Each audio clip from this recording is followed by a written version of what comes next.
Hey guys, tonight we stroll softly through the vines and temple stones of an ancient world. Imagine the first breath of morning mist curling through the canopy of dense jungle. There's a sleepy silence here, not from absence, but reverence, because just past the mossy trees and chirping toucans lies the glimmering spires of Tikal, one of the great Mayan cities. No traffic noise, no glowing screens, just parrots arguing overhead and the faint sound of a conch horn echoing off stone pyramids. You're barefoot, don't worry. That's normal here. Your feet sink gently into warm, damp earth as you make your way along a narrow limestone path. Ahead, the horizon blushes with the first threads of sunlight. The jungle wakes gradually, as though it, too, knows this is no day to rush. But before we wander too deep into this steamy, sacred maze of plazas and palaces, a fair warning: you probably wouldn't survive a full day in the classic Maya world. Not unless you really, really like humidity, don't mind ceremonial bloodletting, and can read 3 separate calendars without blinking. Lucky for you, tonight you don't have to. You just get to follow the rhythm. So, before you get comfortable, take a moment to like the video and subscribe, but only if you genuinely enjoy what I do here. And tell me where you're tuning in from. Drop your location and the local time in the comments. I love seeing how far this sleepy little community reaches. Now, dim the lights. Maybe turn on a fan for that soft background hum. And let's ease into tonight's journey together. You blink, and the light shifts. You're now standing at the edge of the Grand Plaza in Tikal. Towering pyramids rise in 4 directions, like stone giants in deep thought. The Eastern Temple catches the dawn light just right. It isn't showing off, exactly, but it knows it looks good. A young boy scurries by, carrying a woven basket filled with what looks like tamales. His bare feet slap softly against the limestone. His older sister walks behind him, balancing a clay jug on her head without touching it. You try the same trick mentally and immediately imagine spilling the entire thing. A breeze rustles through the ceiba trees, the sacred world trees of the Maya, and you feel the early warmth on your skin. You pass under an arch of carved stone depicting the hero twins, central figures in the Popol Vuh, a kind of Mayan creation myth that involves trickster gods, a deadly underworld, and a ball game that makes dodgeball look like a tea party. Historians still argue whether the hero twins were literal representations of star constellations, or just the Maya's version of bedtime fables with a cosmic twist. Either way, they're everywhere, painted on pottery, etched into walls, even woven into the embroidery of tunics worn by passing nobles. As you stroll, you spot the first signs of a city waking up. Smoke curls lazily from clay chimneys. The scent of toasting maize drifts through the air, mingling with crushed herbs and wet stone. Women sit cross-legged on woven mats, patting dough into tortillas with quiet expertise. Somewhere, a conch shell horn bellows again, long and low, and a few heads look up. Not in alarm, just acknowledgement. Time is moving. But time, here, isn't a simple straight line. The Maya track it in layers. There's the Tzolkin, a 260-day ritual calendar. The Harb, a 365-day solar calendar. And the Long Count, which was used to track historical events over thousands of years. Your modern smartphone calendar is officially blushing right now. A priest passes you in silence, his robe painted with red and black glyphs, carrying a bundle wrapped in bark cloth. Inside could be incense, could be obsidian blades, could be yesterday's dreams catalogued and arranged by significance. You nod politely. He nods back, but his eyes drift toward the Eastern Temple. He knows something. Not in a creepy way, just in a, I've memorized the stars, and they said something weird's coming way. You pass a large stela, an upright stone slab carved with intricate images and glyphs. It tells a story, but unless you can read the syllabic writing system of the ancient Maya, you'll need a little help. Fortunately, your inner historian kicks in, and you recognize the name of a ruler, Jasao Chan Kawil I, who reigned in the 8th century and liked his pyramids tall, his wars victorious, and his calendar dates very, very specific. Mainstream archaeology confirms his existence thanks to dates etched onto temple stairs. But fringe theories, they claim the glyphs contain encoded star maps, or even instructions for cosmic travel. You squint. Could be a duck. Could be a spaceship. Who's to say you round the corner into a smaller courtyard shaded by banana trees? A group of children plays with a ball, bouncing it between hips and thighs, never letting it touch the ground. They're mimicking the sacred ball game played in the great courts, where the stakes were much higher. In some places, losing might have meant a ritual sacrifice, but historians still argue whether that was the players or just symbolic stand-ins. You decide to stick with dodgeball. Personally, nearby, a young scribe dips a reed pen into a pot of pigment made from crushed cochineal insects and begins drawing glyphs on a folded sheet of ammatal paper. The codex he's copying looks like a comic strip designed by a mathematician, lines of divine figures, number glyphs, and scenes involving thrones, jaguars, and what looks suspiciously like a feathered snake offering someone a cup of chocolate. You glance up. The sun is now fully above the treetops, casting a warm, golden sheen over the limestone. The city glows not loudly, not boastfully, just present, alive with memory and rhythm. The hum of conversation rises. Drums begin a low beat in the distance. Someone begins to chant, their voice steady and circular, like time itself. You let the rhythm fold over you like a soft blanket. Here in Tikal, morning isn't just a time of day. It's a ceremony, and you've just been welcomed into it. You leave the grand plaza behind, wandering down a stone path worn smooth by generations of bare feet and royal sandals. The forest leans in around you, not menacing, just curious.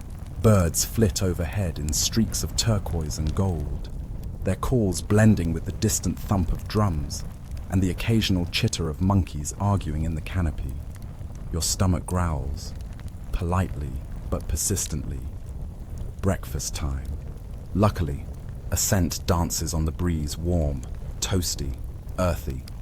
It guides you around a low wall into a shaded courtyard where a family prepares the first meal of the day. A woman in a red huipil presses tortillas between her hands. A soft pat-pat rhythm that feels like the heartbeat of the village.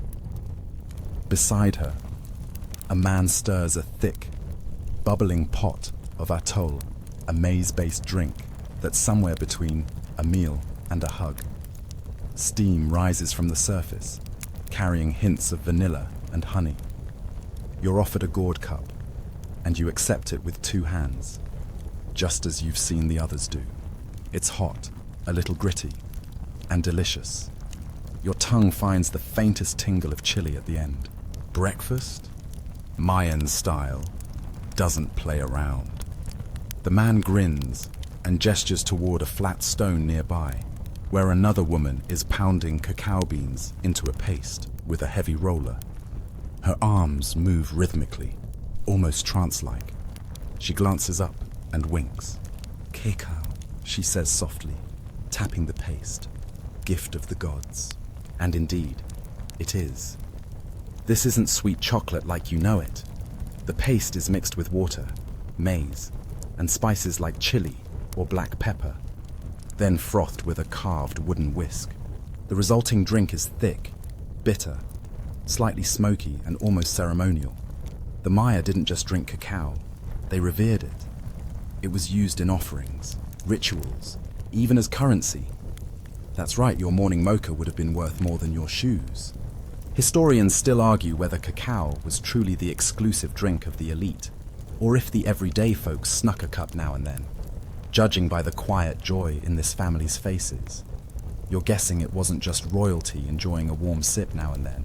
You sit cross-legged beside the courtyard's central fire, watching embers dance up into the trees. A toddler toddles past, gripping a half-eaten tamil and looking extremely pleased with life. His mother calls gently after him, then sighs and lets him be. Some mornings are just meant to be sticky and delicious. The tamales are steamed in banana leaves, filled with beans and squash, and seasoned with a pinch of ground pumpkin seed. You bite into one and close your eyes. It's simple, earthy, comforting, a food that feels like it's been feeding people since the world began. And in a way, it has. The Maya believed humans were created from maize. Not metaphorically, literally. The gods tried making people from mud, then wood. Neither worked. But maize, that held, that breathed, that became you. You think of this as you finish your tamal. You're eating your ancestors. Or maybe they're eating with you. Either way, the flavor deepens. A man joins you older, with a scarred cheek and a sun-worn tunic. He offers you a hand, then sets a small bundle on the ground dried peppers, a handful of amaranth seeds, and a single, perfect avocado. He speaks slowly, pointing to each item in turn, explaining how they balance the body's inner heat, how certain foods are meant for wet seasons, others for dry. His words aren't lecture, they're lullaby. You don't need to memorize them. They sink into you naturally, like steam into cloth. As he talks, a chicken darts through the courtyard, pursued by 2 children and a very determined dog. Laughter erupts. The chicken escapes. The dog skids into a basket and promptly falls asleep. The children return, empty-handed, but triumphant anyway. And suddenly, it strikes you this isn't just breakfast. It's a ritual, a rhythm, a microcosm of the Mayan worldview, where food is medicine, offering, memory. You finish your cacao and rinse the gourd in a clay basin. The family waves you off as you stand, bellies and hearts equally full. A small girl hands you a dried corn husk doll before you leave. Its eyes are painted with tiny dots of red. You tuck it into your pouch with a quiet smile. Back on the path, the forest seems even greener than before. Or maybe you're just seeing more clearly now how every leaf hums with life, how the sunlight slants like a benediction. A pair of traders pass you, laughing and juggling baskets filled with tomatoes, chili, cacao pods, and strange root vegetables you can't name. They nod in greeting and keep moving off to the market, no doubt. You follow the trail behind them, the beat of feet on stone, a soft percussion under birdsong. Your limbs feel loose, your mind warm, and somewhere, deep in your belly, the atoll sings its quiet song of maize and memory. You follow the traders down a winding footpath that narrows between 2 mossy stone walls. The jungle presses close again, ferns brushing your arms, vines dangling with lazy indifference. Somewhere in the canopy, howler monkeys give a throaty shout, more bark than melody. You smile. They sound like grumpy old men protesting the sunrise. The trail opens suddenly into a clearing lined with open-air stalls and bright woven awnings. Welcome to the market. No loud signage, no price tags, and definitely no carts with squeaky wheels. Just a riot of color, smell, and quiet chatter humming across stone and shade. Here, bartering isn't a hassle, it's an art form. One vendor shows off hand-carved bone needles. Another stacks baskets of copal resin like little pyramids, their sharp scent curling into the morning air. Clay flutes trill softly as someone tests a new tune. Children dart between stalls, clutching tamarind candies wrapped in palm leaves. You hear a woman laugh, low and rich, as she proudly announces she has the ripest tomatoes north of Calakmul. You stop to admire a shawl, deep indigo, patterned with jaguars and serpents. The weaver beams and explains how the threads were dyed with crushed indigo plants and snail shells. You feel the fabric. It's surprisingly soft, slightly rough, like moonlight woven with bark. She offers you a deal, one polished obsidian flake, a pinch of salt, and a story. You blink, then nod. So you reach into your pouch and offer the corn husk doll from breakfast. Her eyes sparkle with delight. She wraps the shawl around your shoulders like a blessing and leans close. "Don't wear it to visit the rain god," she whispers. He gets jealous of jaguars. You have no idea if she's joking. That's the charm of this place. Historians still argue whether Mayan markets were managed by appointed officials or governed by community consensus. But here, in the slow pulse of trade and laughter, it's clear no one needs a spreadsheet to understand fairness. The rhythm of barter is a language older than money. You follow a trail of scent-roasted squash with honey and crushed pumpkin seeds. A boy fans smoke away from a grill made of flat stones. He grins, gestures you closer, and hands you a folded leaf packet, still warm with steam. Inside, roasted squash, chili, and sweet pulpy fruit that oozes like jam. It's humble and glorious. You eat it slowly, watching the flow of people through the market. There's a healer near the edge of the plaza, her stall draped in dried herbs, tiny skull carvings, and pots of strange ointments. She holds your wrist with warm fingers, hums softly, and declares you a little too warm-footed. She hands you a drink made from bark, honey, and crushed ants. You sip. It's earthy, maybe minty, maybe not. Hard to tell with ants. Nearby, a potter shapes a bowl while humming a tune that has no beginning and no end. His hands move like he's molding the shape of a breeze. You watch the clay rise between his fingers like a slow breath, spiraling outward in a gentle arc. A traveler stops beside you. He smells like dust and cinnamon and speaks with a cadence that feels borrowed from another world. He points to a glyph scratched into the potter's bench, a spiral with dots inside. "It means arrival," he says, "but also return."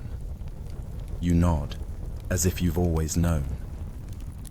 The sun shifts overhead, not hot, just glowing. The shadows of the market stretch a little longer.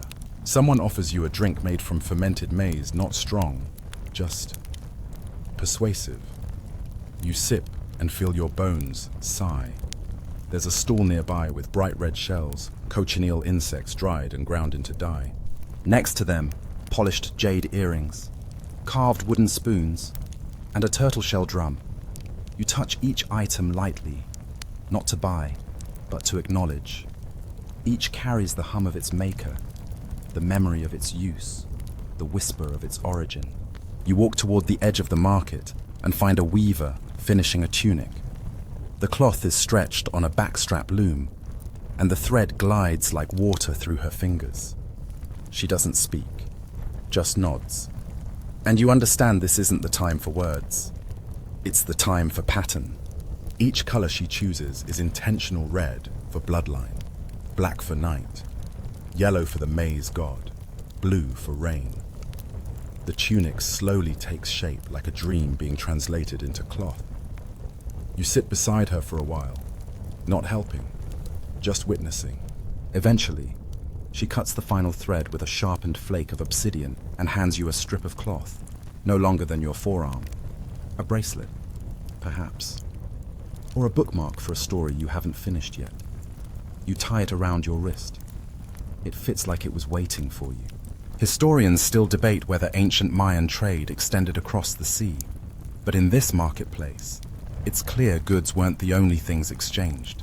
Stories, dreams, knowledge.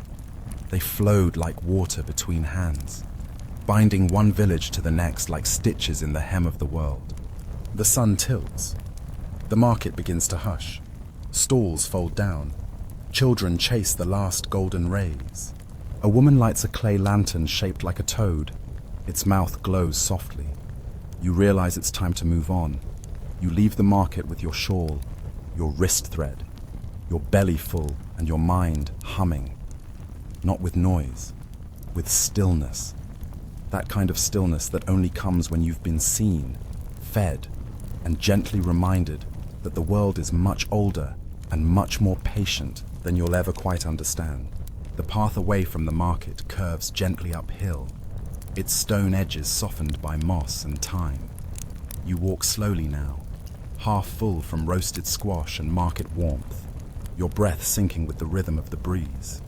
The jungle hushes around you, not in silence, but in that gentle pause before something important. A clearing opens ahead, centered around a low, round structure made of riverstone and smoke-darkened clay.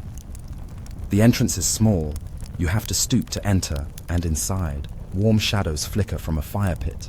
You've arrived at the Temazcal, the Mayan sweat lodge.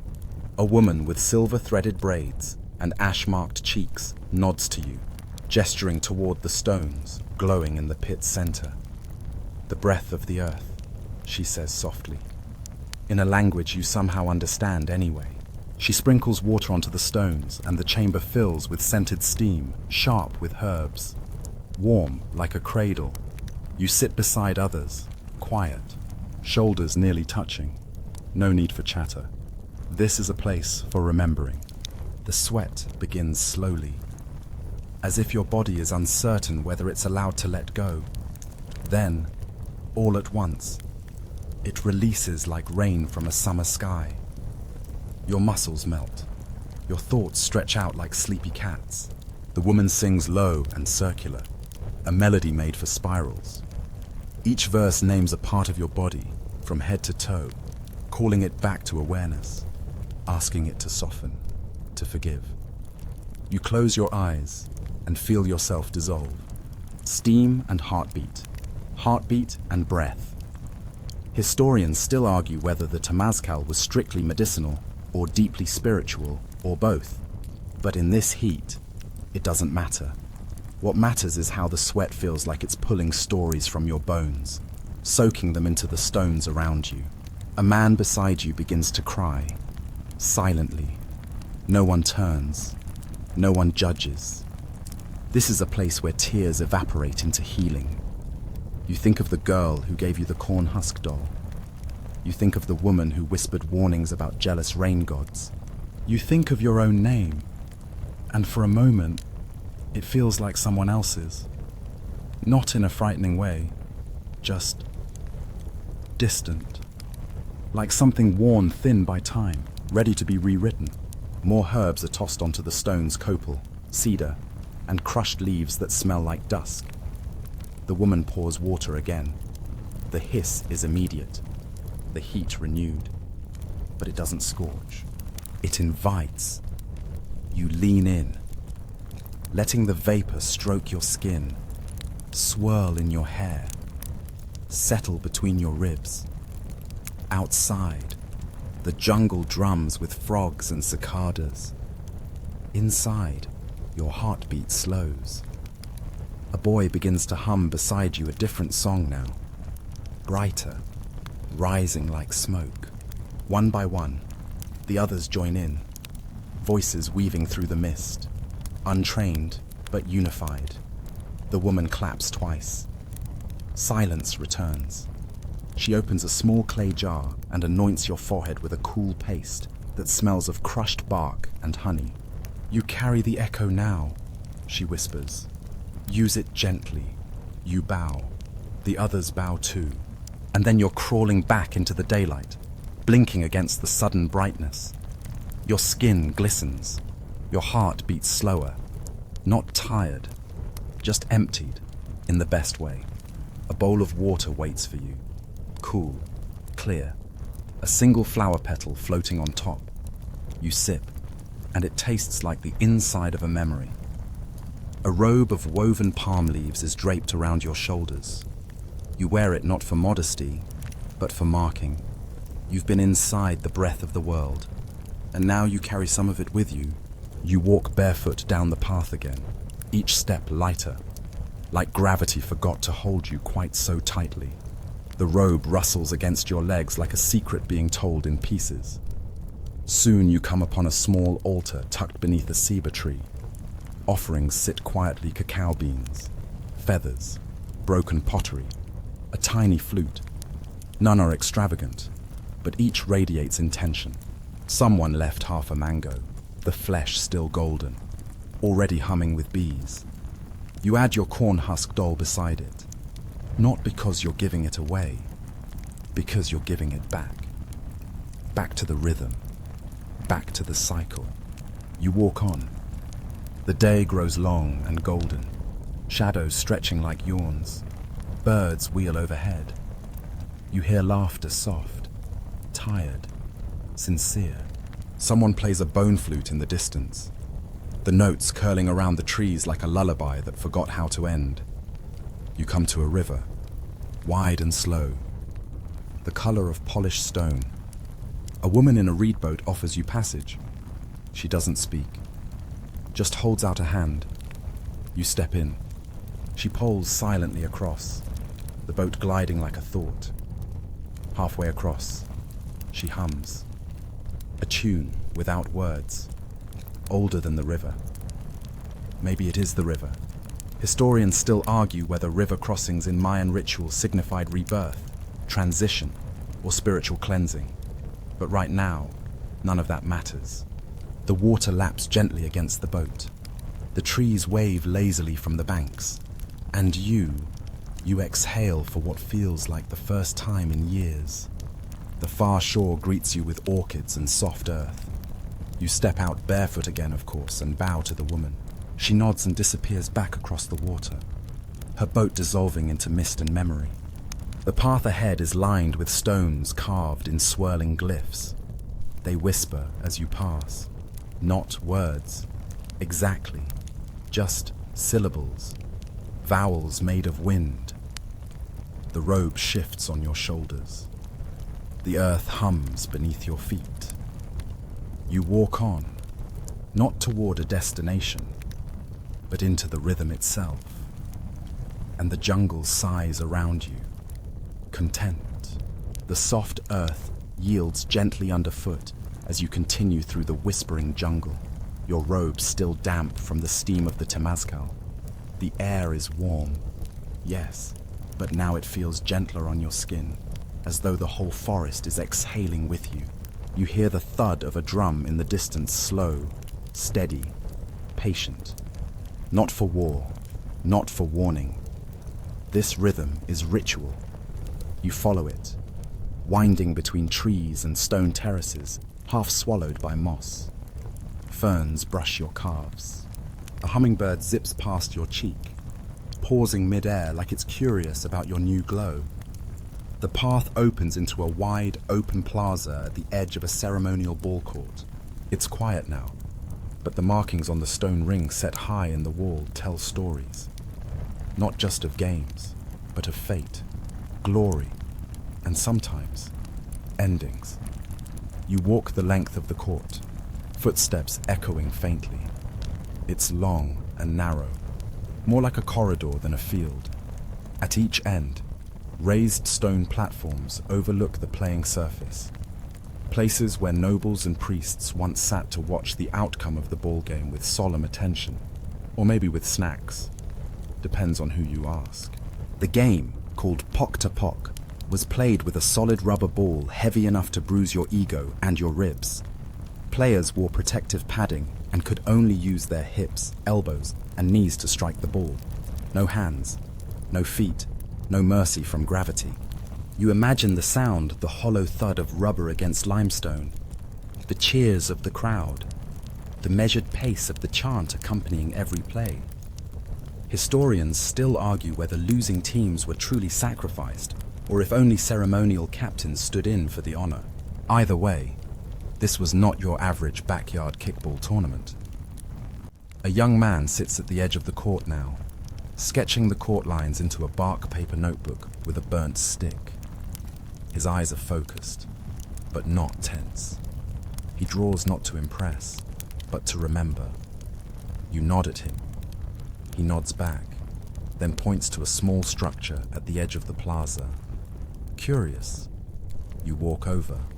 It's a glyph house, a kind of scriptorial shrine where scribes and artists gathered to preserve history, not with words, but with symbols. Inside, the walls are covered in red and black drawings, scenes of feasts, storms, births, and starlight. You trace your fingers over one depiction, a figure holding a jade mask in one hand and a jaguar paw in the other. It's poetic. It's confusing. It's probably both. Beside it, another mural shows a woman mid-dance, surrounded by floating cacao pods. You smile. Even gods like snacks. On a low shelf, stacks of folded codices, bark paper books, rest beneath carved stones to keep them safe from wind. You're allowed to open one. Gently.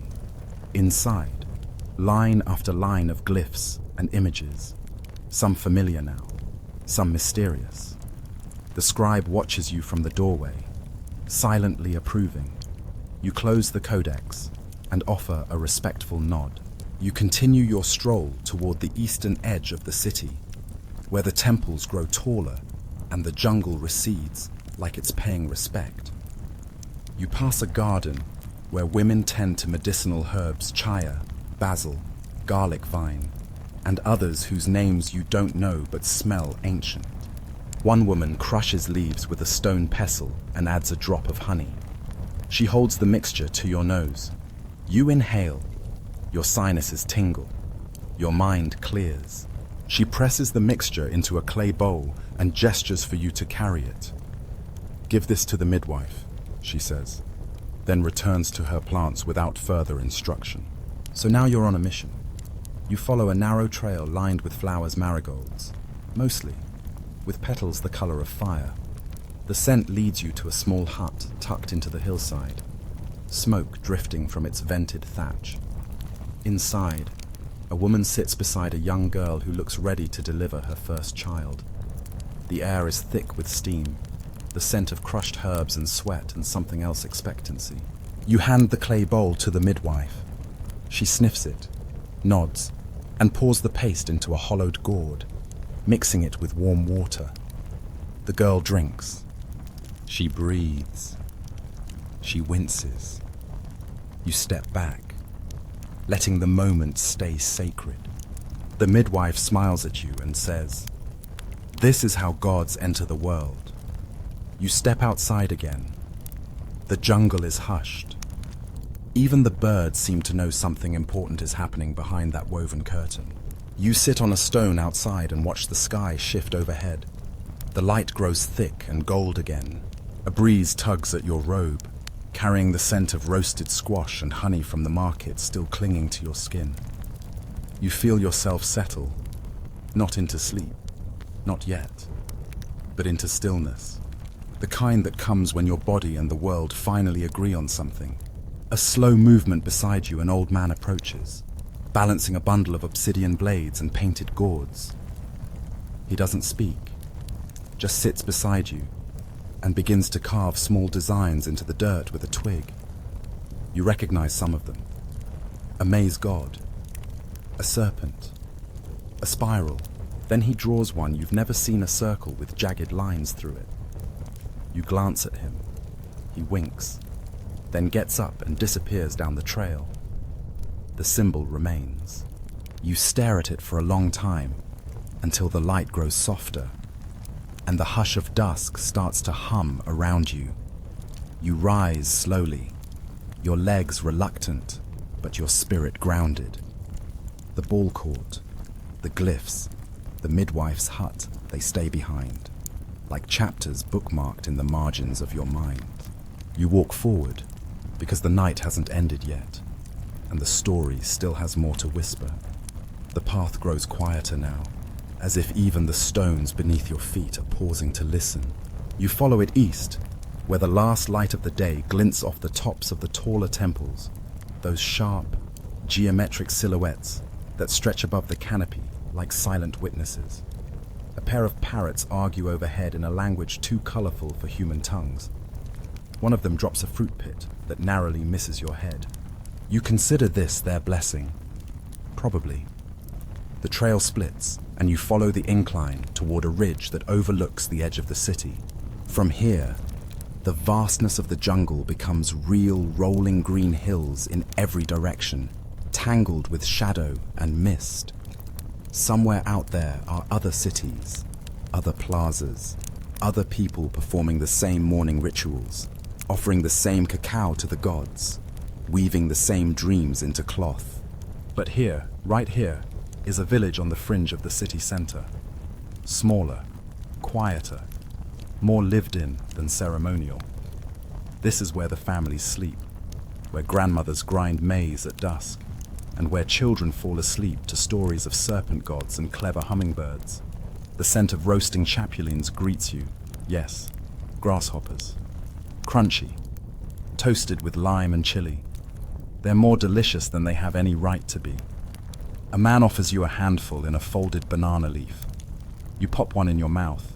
Crunch. Tangy. Weirdly satisfying.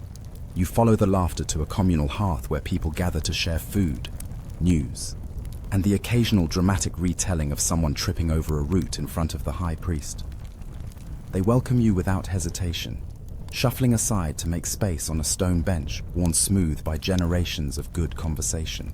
The evening meal is simple maize cakes, beans, squash with chili, and a bowl of xocolotl, a more savory version of cacao. This one with chili, ground seeds, and a whisper of smoke. It's a meal that says, we know what we like, and we've liked it for centuries. You watch as a boy runs from house to house, delivering a bundle of herbs. He stops every so often to bow at doorways. One of the elders smiles and explains, he's learning the ways of Keenam balance of body and spirit. His job is to observe, not speak. You nod, chewing thoughtfully. The grasshopper legs are getting stuck in your teeth a little, but it's a small price to pay for enlightenment. Nearby, an elder begins to tell a story. Everyone hushes without being asked. He holds up a carved figurine of a howler monkey, one hand raised to its mouth as if mid-gossip. They were once scribes. The elder begins. But they talked too much and wrote too little. The crowd chuckles. Now they chatter from the trees, hoping someone will write their stories for them. You look toward the jungle, where sure enough a pair of howlers begin their evening performance. Loud, proud, probably still bad at spelling. Historians still debate whether the monkey gods were revered or ridiculed. Maybe both. The Maya weren't known for binary thinking. As the firelight flickers, the elder's voice softens into a chant. Not a lullaby, not quite. More like a braided tale of warning and wonder. A girl beside you hums along, eyes closed, her hands shaping invisible threads in the air. She's making the story visible in her own way. The meal ends, and people begin to drift away toward their thatched homes. Smoke curls from chimneys, mingling with the stars. You're invited to stay in one of the homes, just a single-room hut with reed mats on the floor, soft blankets woven from agave fiber, and a carved turtle shell used as a headrest. Surprisingly comfortable. Not exactly a memory foam mattress, but you'll take it. You lie down and watch the shadows on the wall flicker as the last embers glow. Outside, frogs begin their midnight symphony. A woman enters, carrying a bowl of crushed leaves and fragrant oils. She rubs it between her palms and waves the scent over you. For dreams, she says. Good ones. You breathe in deeply. The scent is minty, slightly bitter, grounding, maybe even magical. Who are you to question a woman who smells like moonlight and tamales? She leaves, and you hear her soft chant outside the door, guarding your dreams like a whispered shield. As you drift into a doze, your mind replaying jaguar dances and cacao sips and slightly too crunchy bugs, you realize something.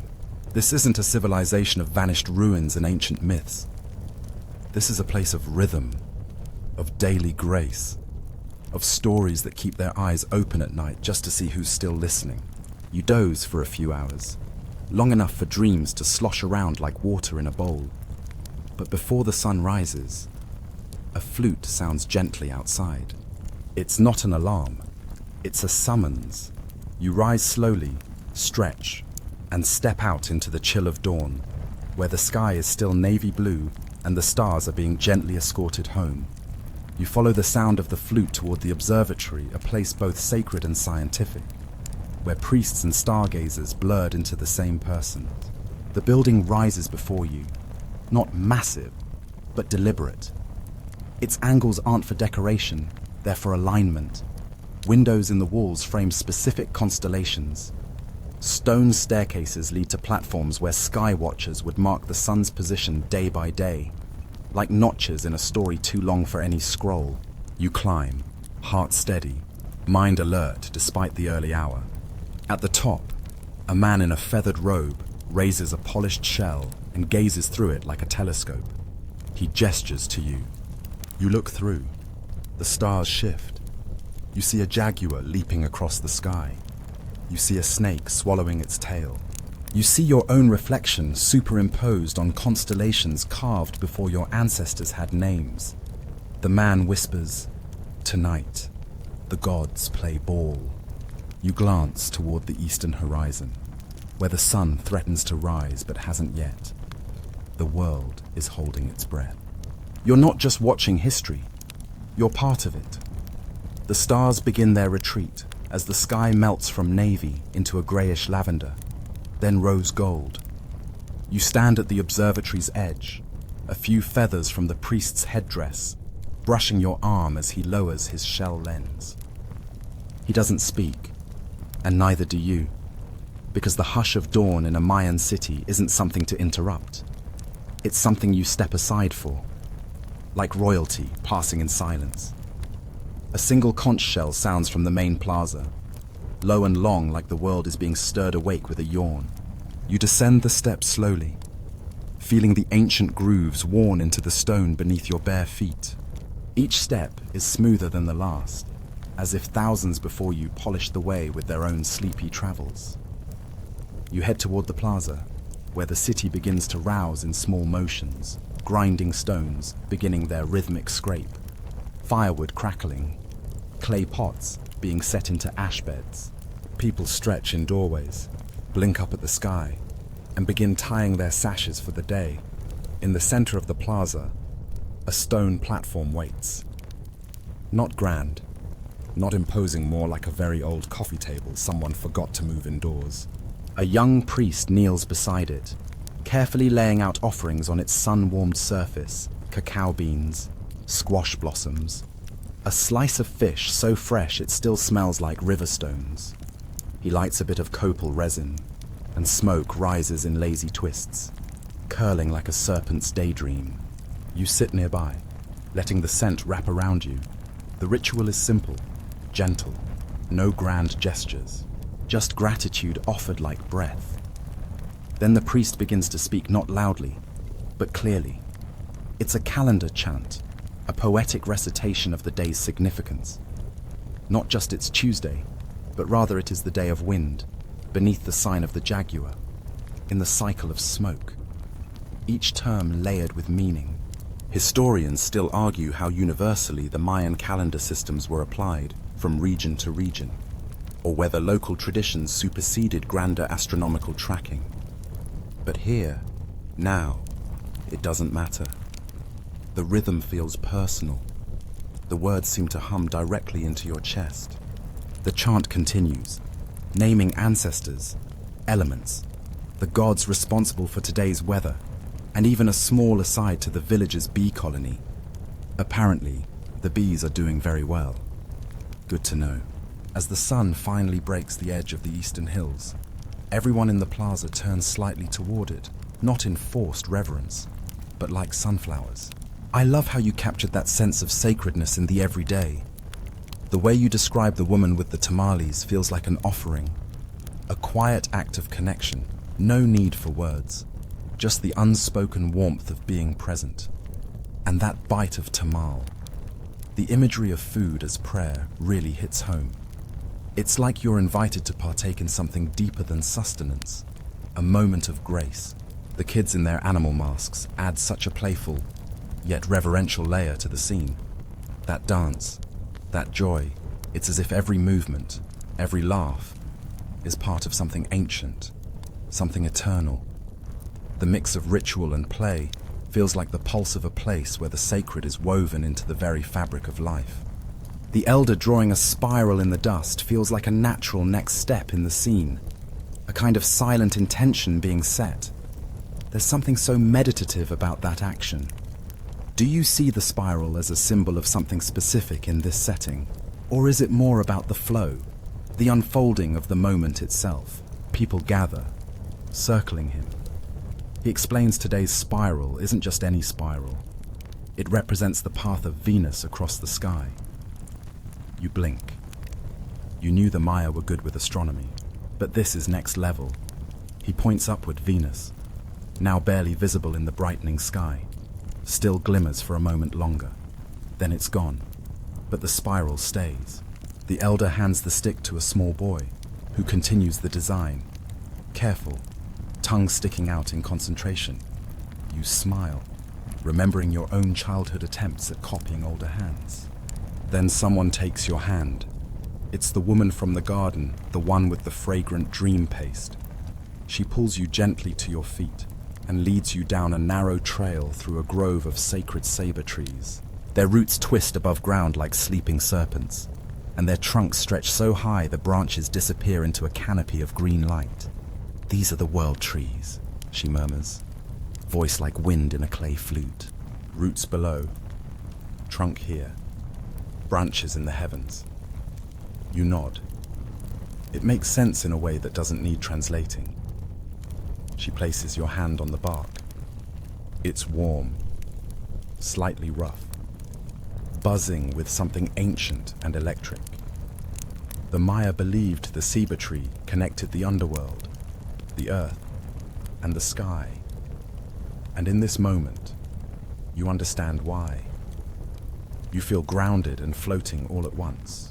A hummingbird zips by again, this time pausing in front of your face like a punctuation mark. You whisper, "Okay," to no one in particular. You walk with the woman until you reach a small spring bubbling from the base of a hill. She fills a gourd with water and hands it to you. You drink. It's cold, earthy, a little sweet, like rain that waited 300 years to find your lips. You thank her. She's already gone. You sit by the spring for a while, the sound of water replacing all the noise you used to carry. The air here feels different, doesn't it? Thick with the weight of history, yet alive with the hum of daily existence. The milpa is a living testament to resilience, a partnership between people and the earth that's as old as the jungle itself. It's not just about planting, it's about listening, knowing when to harvest, when to let the land rest, when to sow. There's a rhythm to it, one that's been passed down in stories, in songs, and in the very steps of those who have walked this path long before you. The stone platforms rise like a memory, reminders that these structures were built to last, not for grandeur, but for purpose. And here, among them, you can almost feel the footsteps of generations, each one contributing to the quiet continuity of life. Have you noticed how everything in the milpa is in its place, perfectly attuned to the environment? The trees stand like guardians, and the land, carefully tended, offers up its bounty without asking for much in return. It's a dance between man and nature, one that has always been a part of the heart of this place. Do you ever feel that pull when you're in nature, as if your feet somehow know the way, as if the land has been waiting for you to come back? Corn, beans, and squash grow together in sacred triangulation. The corn rises tall, the beans climb its stalks, and the squash sprawls across the ground, keeping weeds away like an edible welcome mat. A man kneels in the earth, planting beans with careful, calloused hands. He doesn't speak to the plants. He listens. Then he grunts softly, not at you, but at a dog that's attempting to steal a corn cob from a basket. The dog succeeds anyway. You walk the edge of the milpa. It hums with life, dragonflies skimming the beans, ants performing supply runs that would put modern delivery apps to shame. Every few steps, a small shrine peeks out from the greenery carved stones with offerings of copal, feathers, and even a crust of bread. Devotion here isn't flashy. It's folded into daily life like spices into stew. Nearby, a group of women grind maize on flat stones called metates, their arms moving in rhythmic arcs. The sound is hypnotic, stone on stone, grit meeting intention. You sit and watch for a while. One of them pats your shoulder and offers you a fresh tortilla, steaming and soft. You take a bite. It's warm. It's alive. Historians still argue whether maize cultivation began as a necessity or a spiritual offering first. But here, eating this tortilla in the shade of a corn god's smile, you lean toward the latter. You ask the woman if the metate has always belonged to her family. She nods and points at its chipped edge. My mother. Her mother. Her mother. She says, each chip like a fingerprint passed down. One day it will remember you too. You smile, honored, a little awed, and incredibly full of corn. As you stretch your legs again and rise, a boy appears beside you with a gourd drum. He taps it softly and beckons.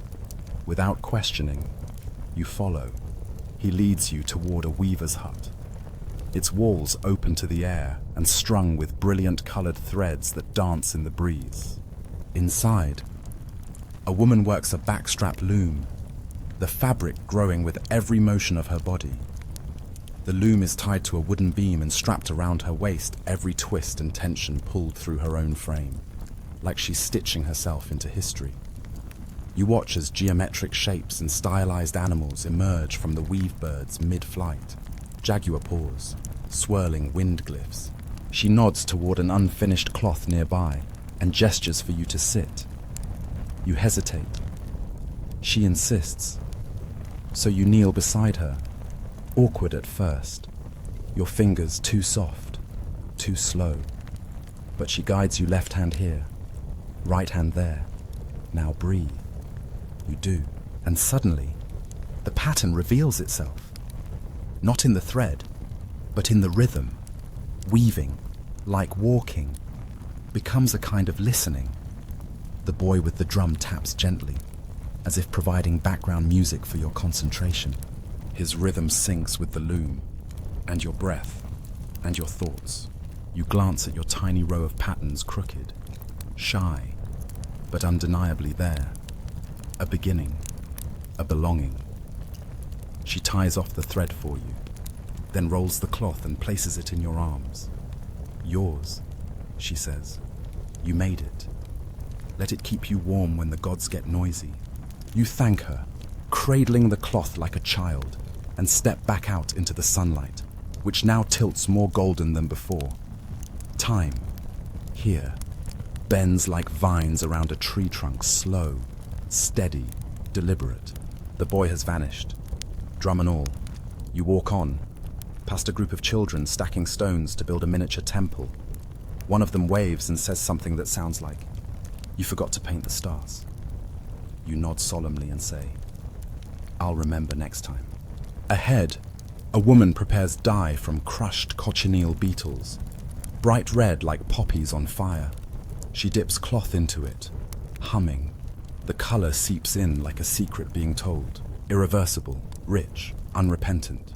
"Blood of the sun," she says, wringing out the fabric. The gods like their cloaks vivid. You laugh quietly. She wasn't joking. She hands you a scrap of crimson-dyed cotton. It stains your fingers. You don't mind. You keep walking. Now the sound of flutes returns, layered this time with the rattle of seed pod shakers and the low thump of turtle shell drums. You round a bend and arrive at a small ritual dance circle where young dancers move in slow spirals around a central fire. Their feet pat the earth in deliberate, elegant rhythm, not for show, for memory. One dancer wears a quetzal feather cape that flares like a waterfall every time she spins. Another wears a jaguar mask carved from dark wood, its teeth just shy of fierce. Their movements aren't choreographed by any rulebook. They're passed through muscle and story, rhythm and intuition. You find a place at the edge of the circle and sit, not to watch, to remember. Because that's what this is, a library made of motion. The fire crackles in the center, throwing shadows that dance with the dancers, blurring the line between bodies and stories. Historians still argue whether ritual dance was more political, religious, or social. But here, in this glowing, breathing circle, it's all of those and none. It simply is. You close your eyes for a moment, and in the flickering heat behind your eyelids, you see maize gods pirouetting with jaguars, hummingbirds teaching rhythm to the wind. When you open them, the dance is still going, and so are you. You stand, you join the circle, your feet remember, the earth responds, and the story spirals on. The spiral never really ends, it just loosens and reforms elsewhere. As you step out from the dance circle, your breath is slower now, more aligned with the forest itself. You're not walking so much as gliding, wrapped in the echo of the drums still resonating beneath your skin. Your feet brush across a carpet of fallen petals and loamy soil, guided by instinct more than memory. You pass a group of boys chasing each other with wooden swords, their shouts mixing with bird calls. One of them turns and bows dramatically, declaring himself Ahau, king of the afternoon nap, before collapsing onto a mat of palm fronds. His subjects follow suit, and within seconds, they're napping. You consider doing the same, but the scent of smoke and honey in the air tugs you forward. You arrive at a beekeeping terrace, nestled into a sun-warmed slope. Unlike modern apiaries, this one is woven directly into the jungle's pulse. Hollowed logs called jobones sit in tidy rows, each housing a colony of stingless Melipona bees, small, gentle, and sacred to the Maya. A young woman approaches, her hair braided with yellow flowers, hands sticky with fresh wax. She nods and gestures for you to come closer. You crouch beside one of the logs as she lifts a plug from its side and dips a spoon into the golden liquid inside. She offers you a taste. It's not like supermarket honey. It's brighter floral, citrusy, almost electric on your tongue, like the sunlight itself decided to settle down and become edible. She explains the bees are more than honeymakers. They're spirit messengers. Their hives are placed near temples and homes alike to encourage dreams and protect thoughts. People whisper their secrets to the hives, trusting the bees to carry them to the gods. You wonder what you'd whisper. Maybe not a secret, maybe just a thank you. You walk on, licking honey from your fingers as the jungle leans in around you again. A little farther along, you hear the soft whoosh of weaving, not cloth this time, but reed mats, shaped into sleeping rolls, door coverings, even walls. A group of elders sits in a circle, passing bundles of palm and rivergrass between them like some ancient board game. Their fingers move with a speed and confidence that borders on supernatural. One woman pats the ground beside her and hands you a bundle of reeds. You sit. She shows you how to split, fold, and tuck the strands into each other, slowly forming the tight, orderly pattern of a mat. You're not very good at it. She doesn't mind. Neither do you. She speaks as she weaves not in grand pronouncements, but in drifting recollections, the day the moon vanished for 2 nights, the time a jaguar sat outside her hut and refused to leave, the time her husband mistook a shaman's apprentice for a deer and tried to feed him squash. The stories wrap around you like another layer of the mat, and the reeds bend beneath your fingers, taking shape despite your awkwardness. Historians still debate the social hierarchy of mat makers. Some believe it was men's work. Others say women controlled every strand. But in this moment, hierarchy doesn't matter, only pattern, and patience, and hands doing what hands have done for 1,000 years. You lay your half-finished mat aside and bow your head in thanks. The woman taps your nose with a reed and says, "Your fingers are better at walking than weaving." Fair enough. You continue. The air grows cooler, and the trail opens onto a narrow aqueduct a marvel of stonework carved to guide fresh water from the hills to the city's heart. Water flows in a steady trickle along the channel, clear enough to reflect the sky. You follow it upstream, marveling at the way the engineers curved the stone so the flow never rushes, never stalls, just hums. Beside the aqueduct, a boy scrubs a clay pot with sand and water. The pot is streaked with soot, its rim chipped. He doesn't mind. He's singing softly, a song about a lizard who tricks the rain. As you listen, another figure appears from behind the trees, a potter, older, barefoot, arms streaked with grey clay up to the elbows. She carries a lump of wet earth in one hand and a bowl in the other. She nods, gestures, and you follow her to a shady work area where rows of vessels bake under the sun. She kneels and begins to shape a new pot, her fingers pinching and smoothing in a rhythm you recognize from the weaving, from the dance, from the spiral itself. Creation here is never rushed. It's lived into. She hands you a ball of clay. You try. It becomes a lopsided cup that would offend even the humblest of coffee gods. She laughs, not unkindly, and sets it aside. For ants, she says. They'll appreciate the effort. You're humbled, also delighted. She then takes you to a nearby kiln, a low circular pit filled with glowing coals and carefully arranged pots. The fire here is controlled with the precision of a heartbeat. Too much heat, and the pots crack. Too little, and they never harden. As you watch her adjust the coals, you realize this isn't just pottery. It's timekeeping, patience, breath, fire, life. You return to the aqueduct, cup your hands, and drink again. The water is cool, fresh, slightly mineral. Your whole body sighs in response. And then footsteps.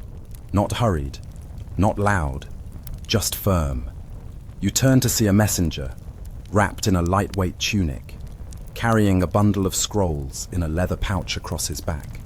He pauses, offers you a piece of dried fruit from his belt, and gestures for you to walk with him. You do.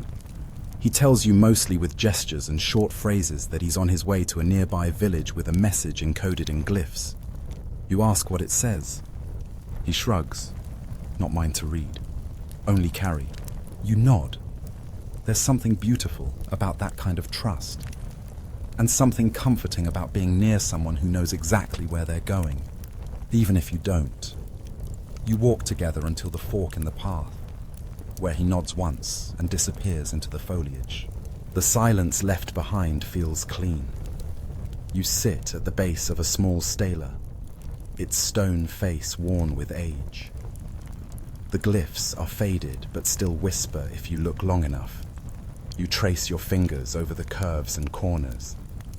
Someone once stood here and wrote this. For you, maybe not.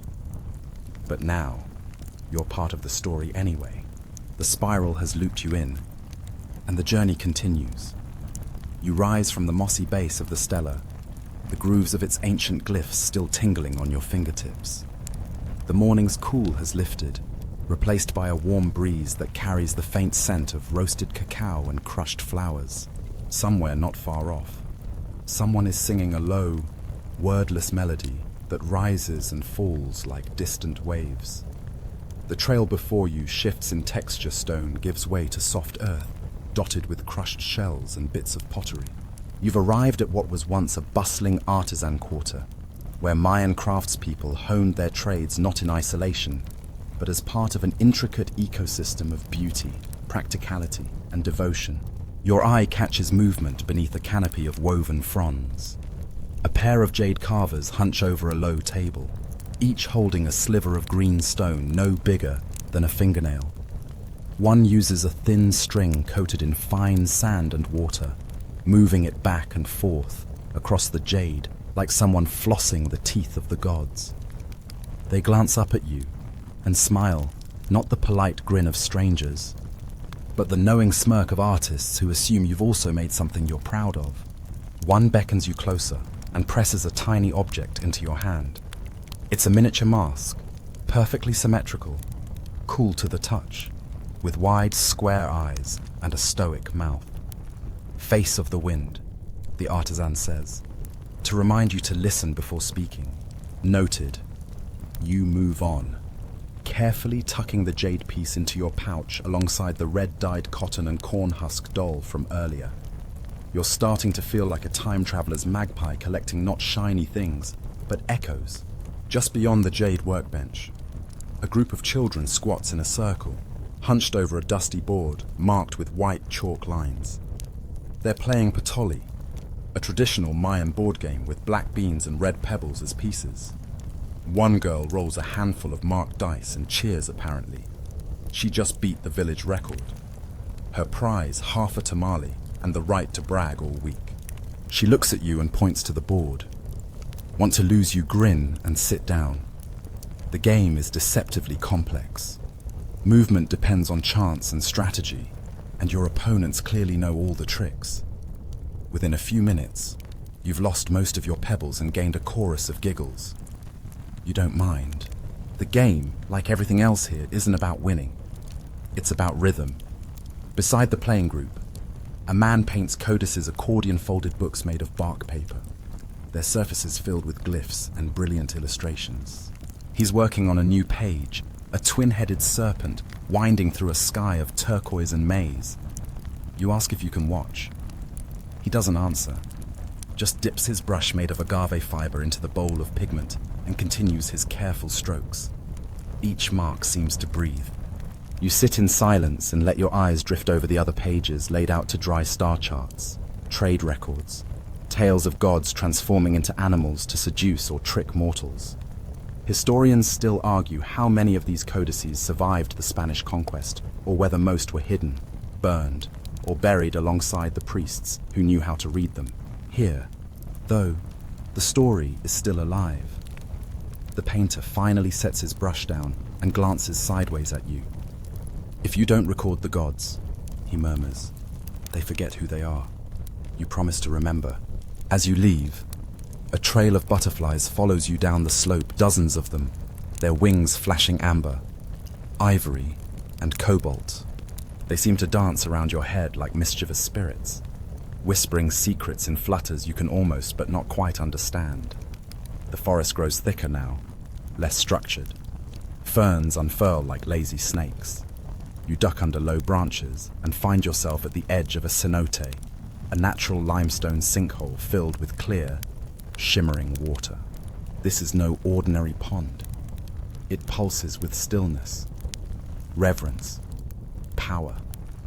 The Maya believed cenotes were gateways to Xibalba, the underworld. Not a place of torment, but of trial, reflection, and mystery. You approach slowly, crouching at the edge. The water is impossibly clear, the bottom invisible in the shifting sunlight. Small fish flicker past like living coins. A single blue heron watches you from a branch overhead, its eyes unblinking. You dip a hand into the water. It's cool, clean, quiet. A young man appears beside you, carrying a ceremonial gourd. He doesn't speak, just kneels and pours honey into the cenote's edge, letting it swirl like golden ink. For the ancestors, he says.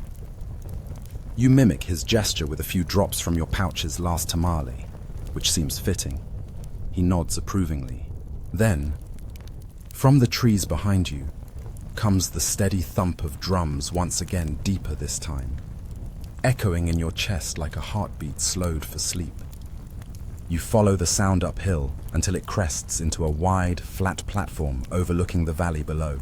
A final ritual is underway. Dozens of people gather, faces painted with patterns of sun and maize. Some wear feathered cloaks. Others carry obsidian blades, glinting like frozen lightning in the sun. No violence here, though. These blades are tools of symbolism now cutting away bad luck, doubt, and dreams gone sour. A priest steps forward, his hands outstretched. He chants, not in words you know, but in cadences that mimic thunder, rain, and wind. He walks among the crowd, brushing each person's shoulder with a bundle of dried herbs. When he reaches you, he pauses. He doesn't touch your shoulder. He hands you the bundle. You take it and feel it pulse. He smiles, a deep, satisfied smile. "You walked well," he says. And just like that, the ritual ends. People disperse, laughing, chattering, trailing off in every direction. The platform slowly empties, and you're left alone, holding your bundle of herbs, your pouch of treasures, and the weightless echo of all the things you've now lived through. You sit at the platform's edge, legs dangling. The wind picks up. It smells like limestone and flowers. You close your eyes and listen to the earth remembering itself. The breeze doesn't rush, it drifts, winding around you with the kind of casual grace that only old forests and old gods know how to summon. Leaves whisper things you don't quite catch. I love how you've captured that sense of connection with the land. How it's not just a space you move through, but something that holds memory and purpose. It feels like you're stepping into a living history, one that pulses beneath the surface with every step. The way the path is lined with stones, simple but deliberate, reminds me of how ancient civilizations blended functionality with meaning. Every detail, even something as practical as channeling water, has a deeper layer. It's a good reminder of how long human beings have been in tune with the natural world, shaping it in subtle but lasting ways. And then the boy, crouched at the temple. His counsel of the sky sounds like an invitation into a world that isn't just about the physical world around you, but also about the stories and energies that reside there. A duck with a crown. Though I'm fascinated by that. Maybe it's a playful spirit, a trickster god, or something symbolic. What do you think the boy sees in these figurines? Are they just toys for him? Or do they hold some kind of ritual or meaning? He points at the crowned duck. That one's new. You kneel beside him and rearrange the duck so it's flanked by two monkeys and a warrior holding what looks like a pineapple. He nods sagely. Balance. Behind you, a soft laugh. A young woman leans against the wall, watching. Her tunic is decorated with shells, and a garland of marigolds crowns her head. She beckons you closer.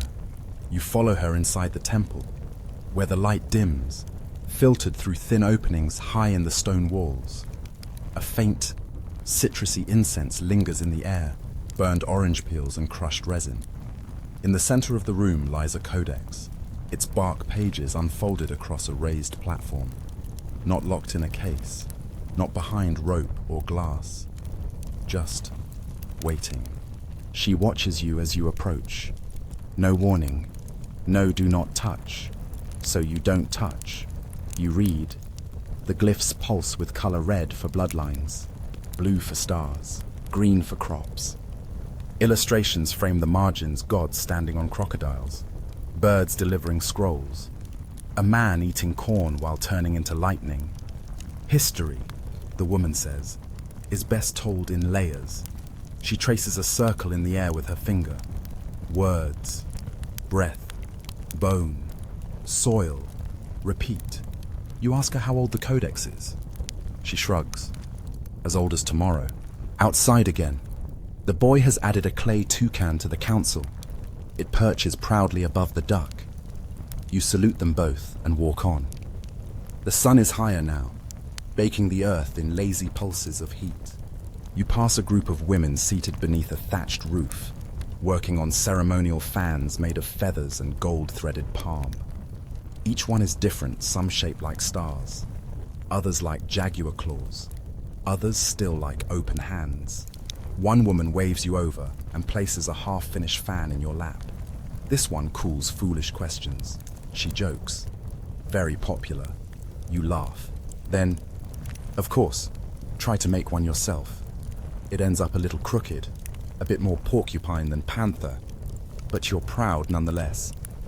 She fastens a bead to its edge, so it knows who made it, she explains. You hold it close, and suddenly, you're cooler. The fan works. Magic, no. Just craftsmanship so good it fools the body. You continue walking, fanning yourself gently, passing a group of elders, telling stories to an eager audience of children. One elder describes the time he saw a bat god wearing sandals made of obsidian. Another swears she once bartered with a hummingbird for a necklace. Everyone believes them, not because the stories are likely, but because they're beautiful. Historians still argue whether Mayan oral traditions distorted over generations or remained strikingly accurate. But watching the sparkle in these kids' eyes, you realize it doesn't matter. The truth here is shaped like wonder. The children beg for more stories, but the elders stand, brushing off their cloaks. One whispers to you, the rest must be dreamed. You nod. It seems only fair. The path now veers toward a long, low building, a kitchen of sorts, though not like the ones you know. It's open on all sides, with clay ovens, stone hearths, and baskets overflowing with tamarind, chili, squash blossoms, and dark, wrinkled cacao pods. A cook waves you over. She's middle-aged, arms strong from years of kneading, lifting, stirring. Without a word, she hands you a stone pestle and points to a bowl of toasted cacao nibs. You start grinding. It's harder than it looks. The nibs resist, cracking and scattering, until finally they begin to release oil and transform into a gritty paste.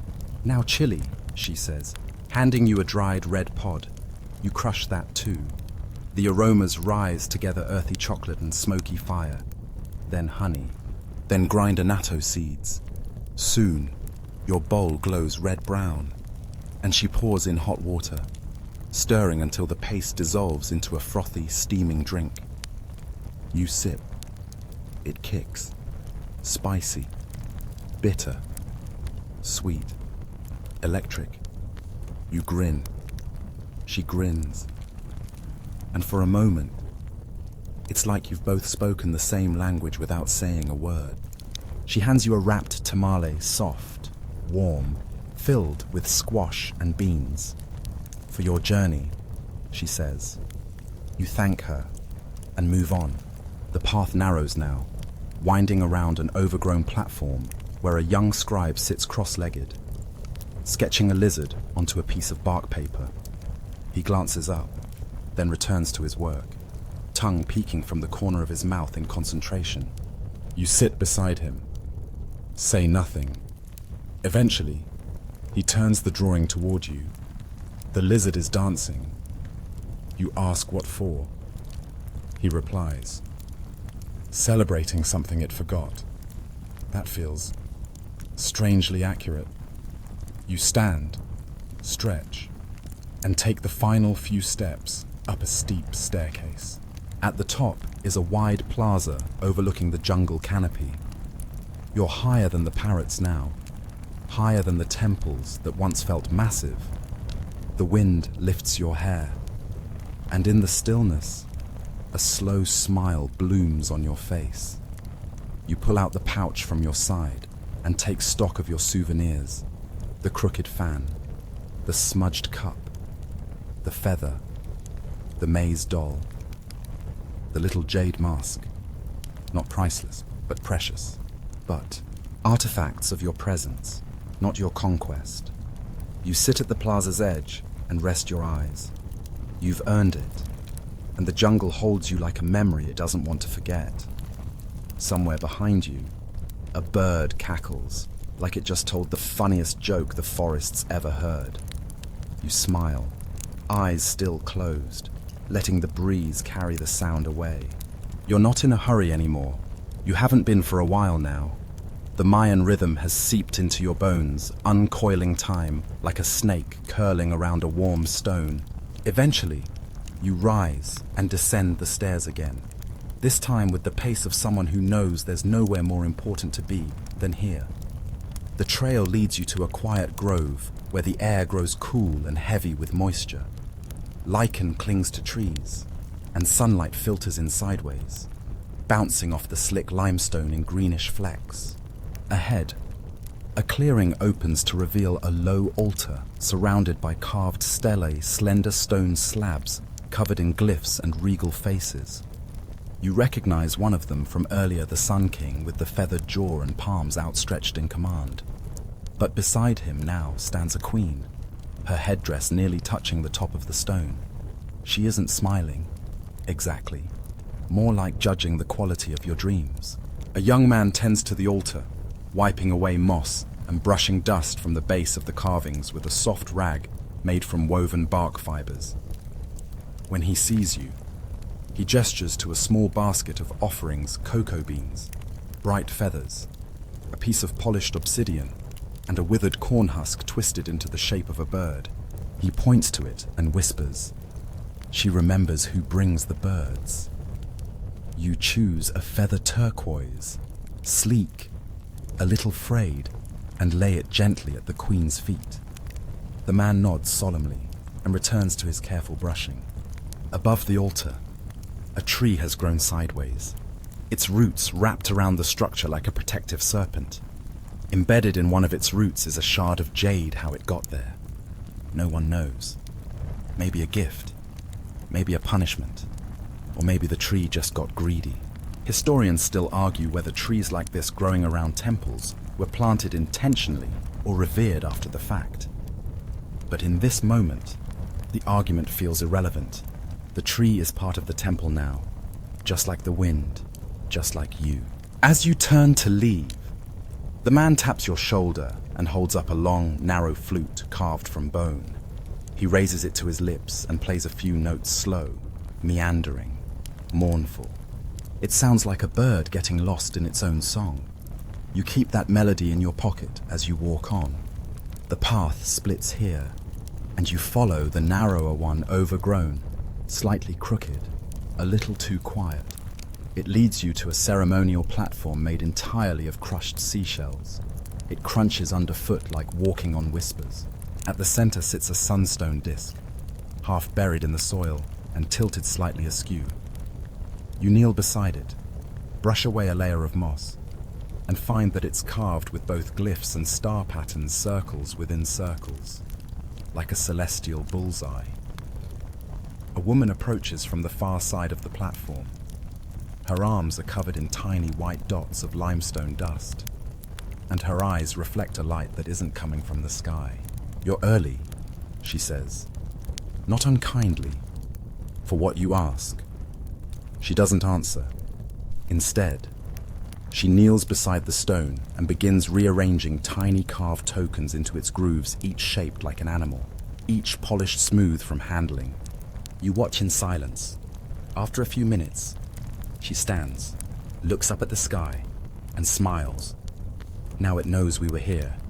Then she vanishes into the trees. You glance back at the sunstone. The animals now form a spiral. You wonder if they always did and you just didn't see it before. Downhill again now, and your legs protest a bit.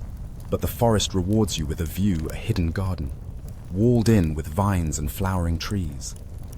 Inside, everything seems exaggerated greener, richer, as if nature had been hoarding her best pigments for this exact spot. A group of women tends to butterfly enclosures, each one a delicate mesh dome filled with fluttering color. They work gently, coaxing caterpillars onto leaves, sprinkling powdered pollen, whispering to the wings. One woman waves you over and places a newly hatched butterfly on your open palm. It sits still at first. Then, with a slow motion that feels rehearsed by the gods, it lifts its wings and flies upward, spiraling once above your head before disappearing into the canopy. You exhale like you've been holding your breath since the stone altar. You thank her with a nod, and she smiles without a word. Further along the path, another small group has gathered around a storyteller, an older man with skin like bark and a voice like sandalwood smoke. He speaks slowly, in circles, telling a tale about a mischievous god who tried to steal the moon and ended up dropping it into a cenote, where it became a fish that only sings on Wednesdays.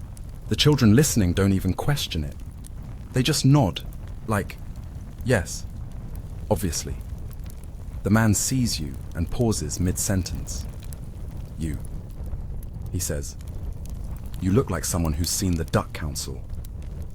You nod. He grins, triumphant, then resumes the story. You stay through the end.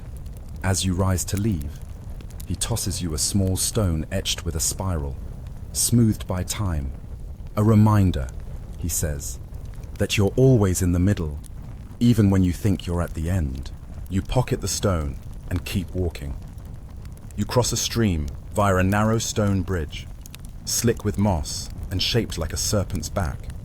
On the far side, the forest thins, and a field opens before you dotted with treacle trees, their bark scored in diagonal lines, sticky resin bleeding from the cuts. A boy collects the sap in a small clay bowl. You ask him what it's for. Chewing gum, he says. You blink. Chewing what now? He hands you a hardened ball of resin. Try it. You do. It's bitter at first, then earthy, then just satisfying. Not sweet, not flavored. Just a thing to chew, to work your jaw as you watch the trees bend in the wind and listen to the forest discuss tomorrow's rain.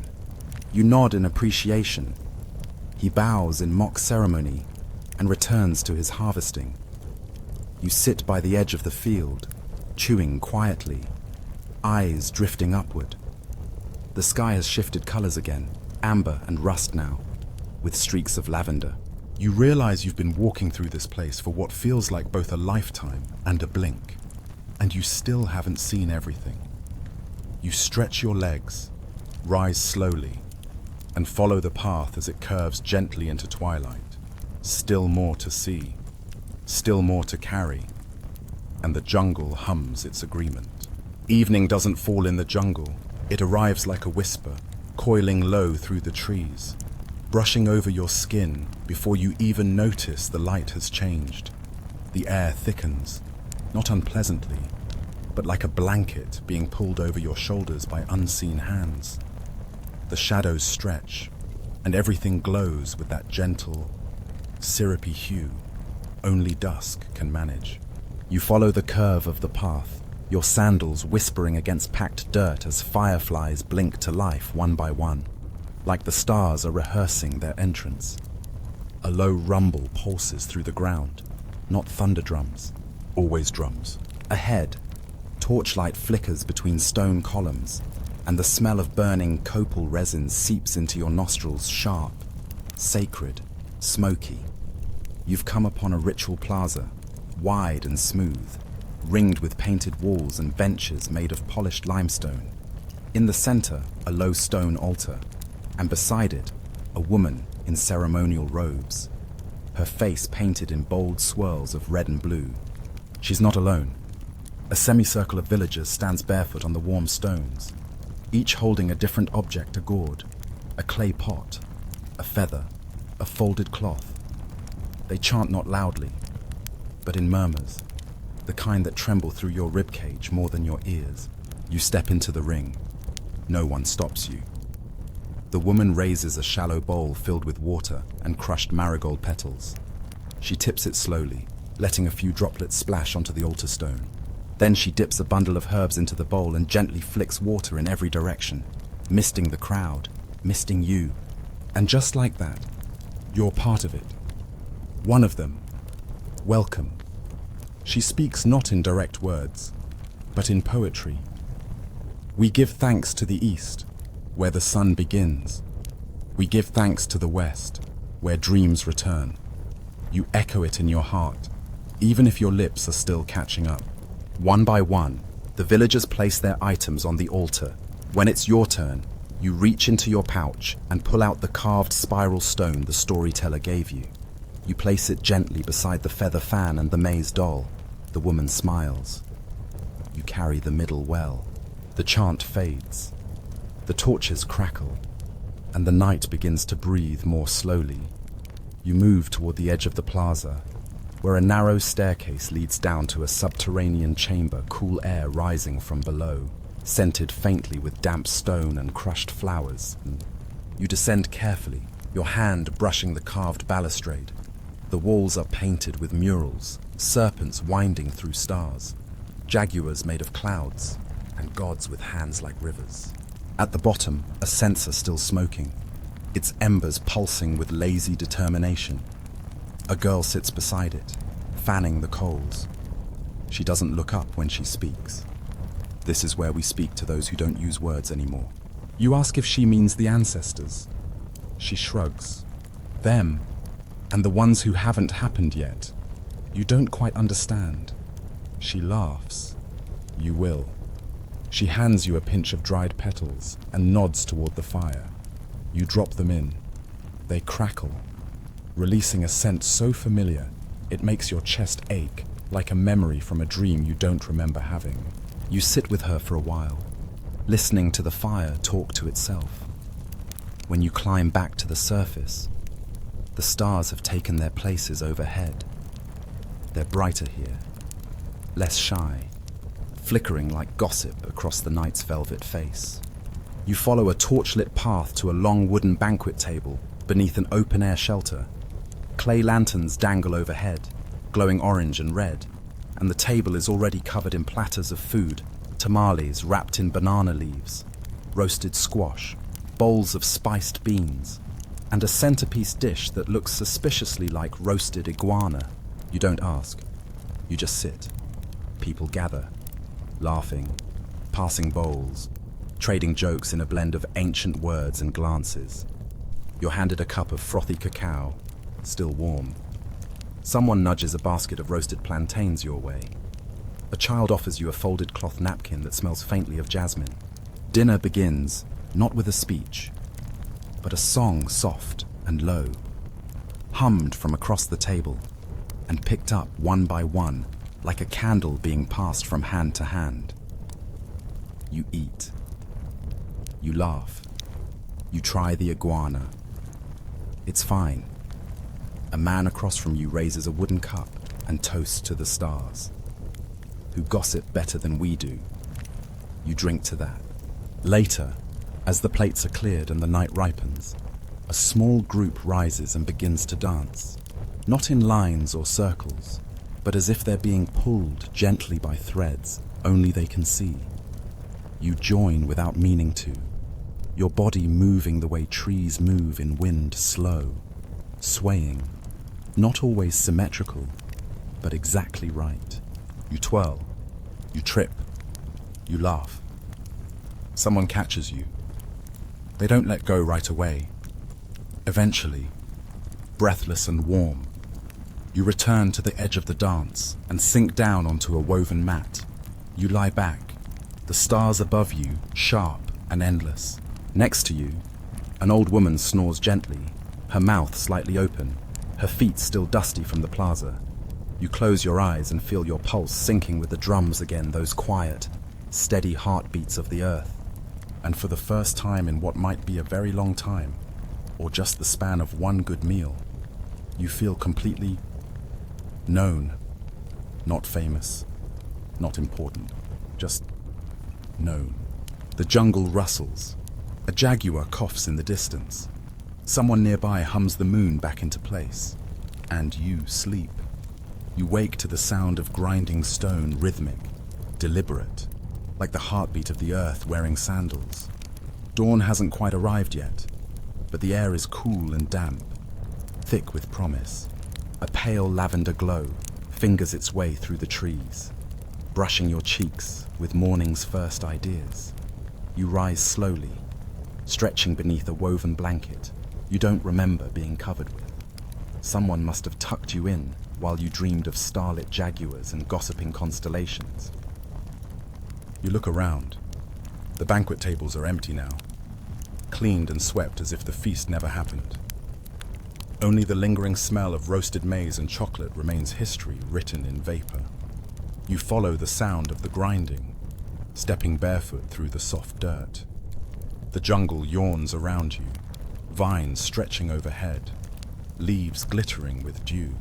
You arrive at a grinding circle, where 3 women sit cross-legged, hunched over flat stones called metates. Their arms move in slow arcs as they crush roasted cacao beans into a dark, sticky paste. One looks up, nods, and gestures to the empty spot beside her. You sit. The stone is cool beneath your hands. She hands you a handful of beans, still warm, still carrying the ghost of last night's fire. You begin to grind, mimicking her rhythm. Press forward, roll back, lean in. It's hypnotic, comforting, like telling a secret without speaking. After a while, she adds honey and ground chili to your paste, a splash of water. She stirs it with a carved wooden stick until it froths, then pours it into a small clay cup. You sip. This time, it's different. Less spicy, more grounded, like the difference between falling in love and being in love. She nods approvingly. Then, like mist, she disappears down a side trail, leaving you with your thoughts and your cup. You walk. The trail leads you to a small schoolhouse, not in the traditional sense. No desks, no chalk, just open air and woven mats. A group of children sits in a loose semicircle around an elder who is sketching glyphs into the dirt with a stick. You sit behind them, listening. Today's lesson is on names. He points to one glyph and says, "This is a child born in the season of strong winds." He draws another. This one was named after the moon's second blink. Each child in turn draws their own name into the dirt. Some are practiced, proud. Others are clumsy, lines wobbling like nervous laughter. The elder smiles through all of them. He invites you to try. You hesitate, then draw a spiral. He nods. That one's old. Good choice. Beside the schoolhouse, a woman tends to a garden of herbs. She invites you to smell each leaf. Some are sharp, citrusy. Others smell like dreams trying to remember themselves. She places a sprig of sleepwort behind your ear and says, "That one keeps the nightmares from getting too loud." You thank her. As you walk again, the path opens into a clearing where a weaver's loom sits beneath a canopy of red flowers. 2 women work side by side, their fingers darting through threads, pulling colors into shape. They invite you to try, guiding your hands as you mimic their movements. The fabric grows beneath your fingers, clumsy, uneven, but yours. They laugh kindly at your mistakes and help you tie off the end. You now hold a small woven band, rough, crooked, imperfect, beautiful. They fasten it to your wrist to remind you what your hands can do. You nod, grateful. Further down the trail, a shallow pool glimmers in the dappled light. It's fed by a gentle spring and surrounded by stones carved into resting animals, foxes, frogs, coiled snakes with half-lidded eyes. You sit on one shaped like a sleepy turtle and dip your feet into the water. It's cold, refreshing. Awake, you close your eyes and lean back, listening to the hum of insects, the babble of the spring, the distant beat of a wooden flute. Then a splash. You open your eyes to see a group of children playing on the far side of the pool, tossing flower petals and ducking beneath the surface in fits of laughter. One notices you and waves. You wave back, smiling. A small girl wades over and offers you a petal. It's yellow, delicate, still trembling with the weight of water. You accept it like a royal gift. She giggles and skips away. You carry the petal with you as you return to the trail, tucking it into your pouch beside the feather and the spiral stone. The jungle shifts again. You arrive at a large platform etched with lunar symbols, where an elderly priest gazes at the sky through a hollowed tube carved from bone. He doesn't speak, just tilts the instrument toward the heavens and gestures for you to look. You do, even in daylight. The stars hide there, waiting. He whispers, "Not everything you can't see is gone." You nod. He smiles, then adjusts the tube toward the jungle canopy and mutters, "Sometimes the gods just want a better view." You descend from the platform and continue on, eventually reaching a circular structure with no roof, open to the sky. Inside, dancers move in slow circles, feet padding against the stone in soft, echoing rhythm. They wear cloaks of layered feathers, each color fluttering with every spin. A woman hands you a feathered cloak, simpler than the others, but warm. You drape it over your shoulders and join the ring. Your feet remember how. The circle expands and contracts like breathing, and you breathe with it. After what feels like an hour, or maybe just 10 heartbeats, the music slows. The dancers stop. You remove your cloak, fold it carefully, and bow. One dancer places a hand on your shoulder and whispers. The circle doesn't end, it just moves. You thank her and walk, always forward, always deeper, until the jungle folds again around you and the last of the starlight lingers on your fingertips. The jungle path narrows again, curling like a question mark through a grove of ceiba trees, their roots rising like ribs from the earth, their trunks tall and smooth like giants asleep on their backs. You place a hand on the nearest one. It's warm, surprisingly warm, like the tree has a pulse all its own. The Maya believed these trees were sacred, you recall. The saber connected the heavens, the world, and the underworld, a natural ladder between realms. Standing beneath one, you feel that tug not up or down, but in, as though, if you just leaned the right way, you'd tumble gently into another reality entirely. A small shrine sits at the base of one of the larger trees. It's simple, just a circle of stones, a few wilted flowers, a carved monkey figurine with one hand raised like it's waving at eternity. You offer a silent greeting and move on. The path takes you to a terraced hillside, where rows of crops cascade down in orderly rows: maize, beans, squash, amaranth. A young farmer waves from below, his hat tilted back to reveal a face both sunburned and serene. He invites you to help. You kneel beside him, your fingers sinking into soil still cool from the night. He hands you a handful of seeds and says, "Plant them like you're planting an apology." You smile and do just that. Together, you work in silence. When your row is done, he offers you water from a gourd bottle, its rim smoothed from years of use. You drink, and the water tastes like sky clear, cold, necessary. As you stand, he hands you a sprig of epazote and says, "For your stomach and your luck." You tuck it behind your ear beside the sleepwort, which, by now, has wilted a little, no surprise there. It did its job. You keep moving. The terrain grows rocky, and soon you find yourself in a narrow canyon, its sides etched with ancient petroglyph spirals, hands, suns with too many rays. Some look freshly painted, as if the artists only just stepped away to stretch their legs. A young girl guides you through, her hair tied with shells that rattle softly as she walks. She points to one spiral in particular and says, "That one is for people who get lost on purpose." You nod. "I like those people," she adds, then skips ahead. You follow.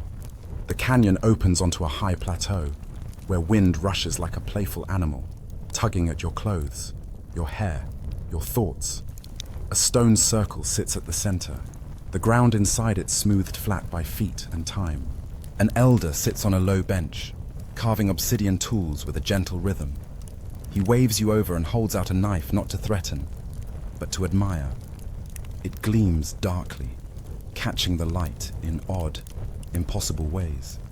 He speaks slowly, his voice like gravel under velvet. "This blade has never cut a person, only ideas.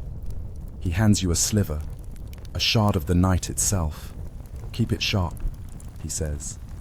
"You never know when you'll need to carve truth out of noise." You place the shard in your pouch, beside the cornhusk doll and the stone with the spiral.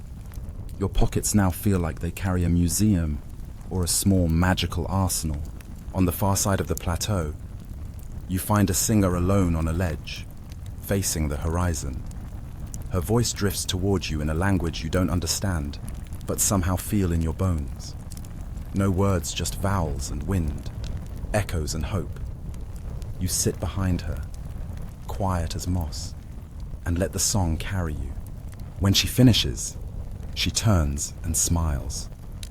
"That one was for travelers," she says. "The kind who listen more than they talk." You thank her, and she shrugs. The sky wrote most of it anyway. As you descend the plateau, twilight begins its quiet return.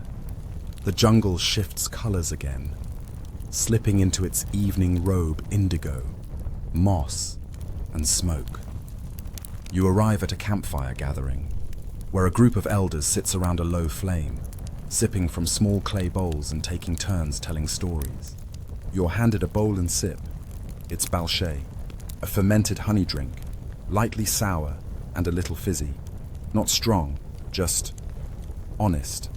One of the elders nods at you. "You've walked a lot of story today. You ready to hear one?" You nod. He leans forward, eyes twinkling. "Once, a bat challenged the sun to a race.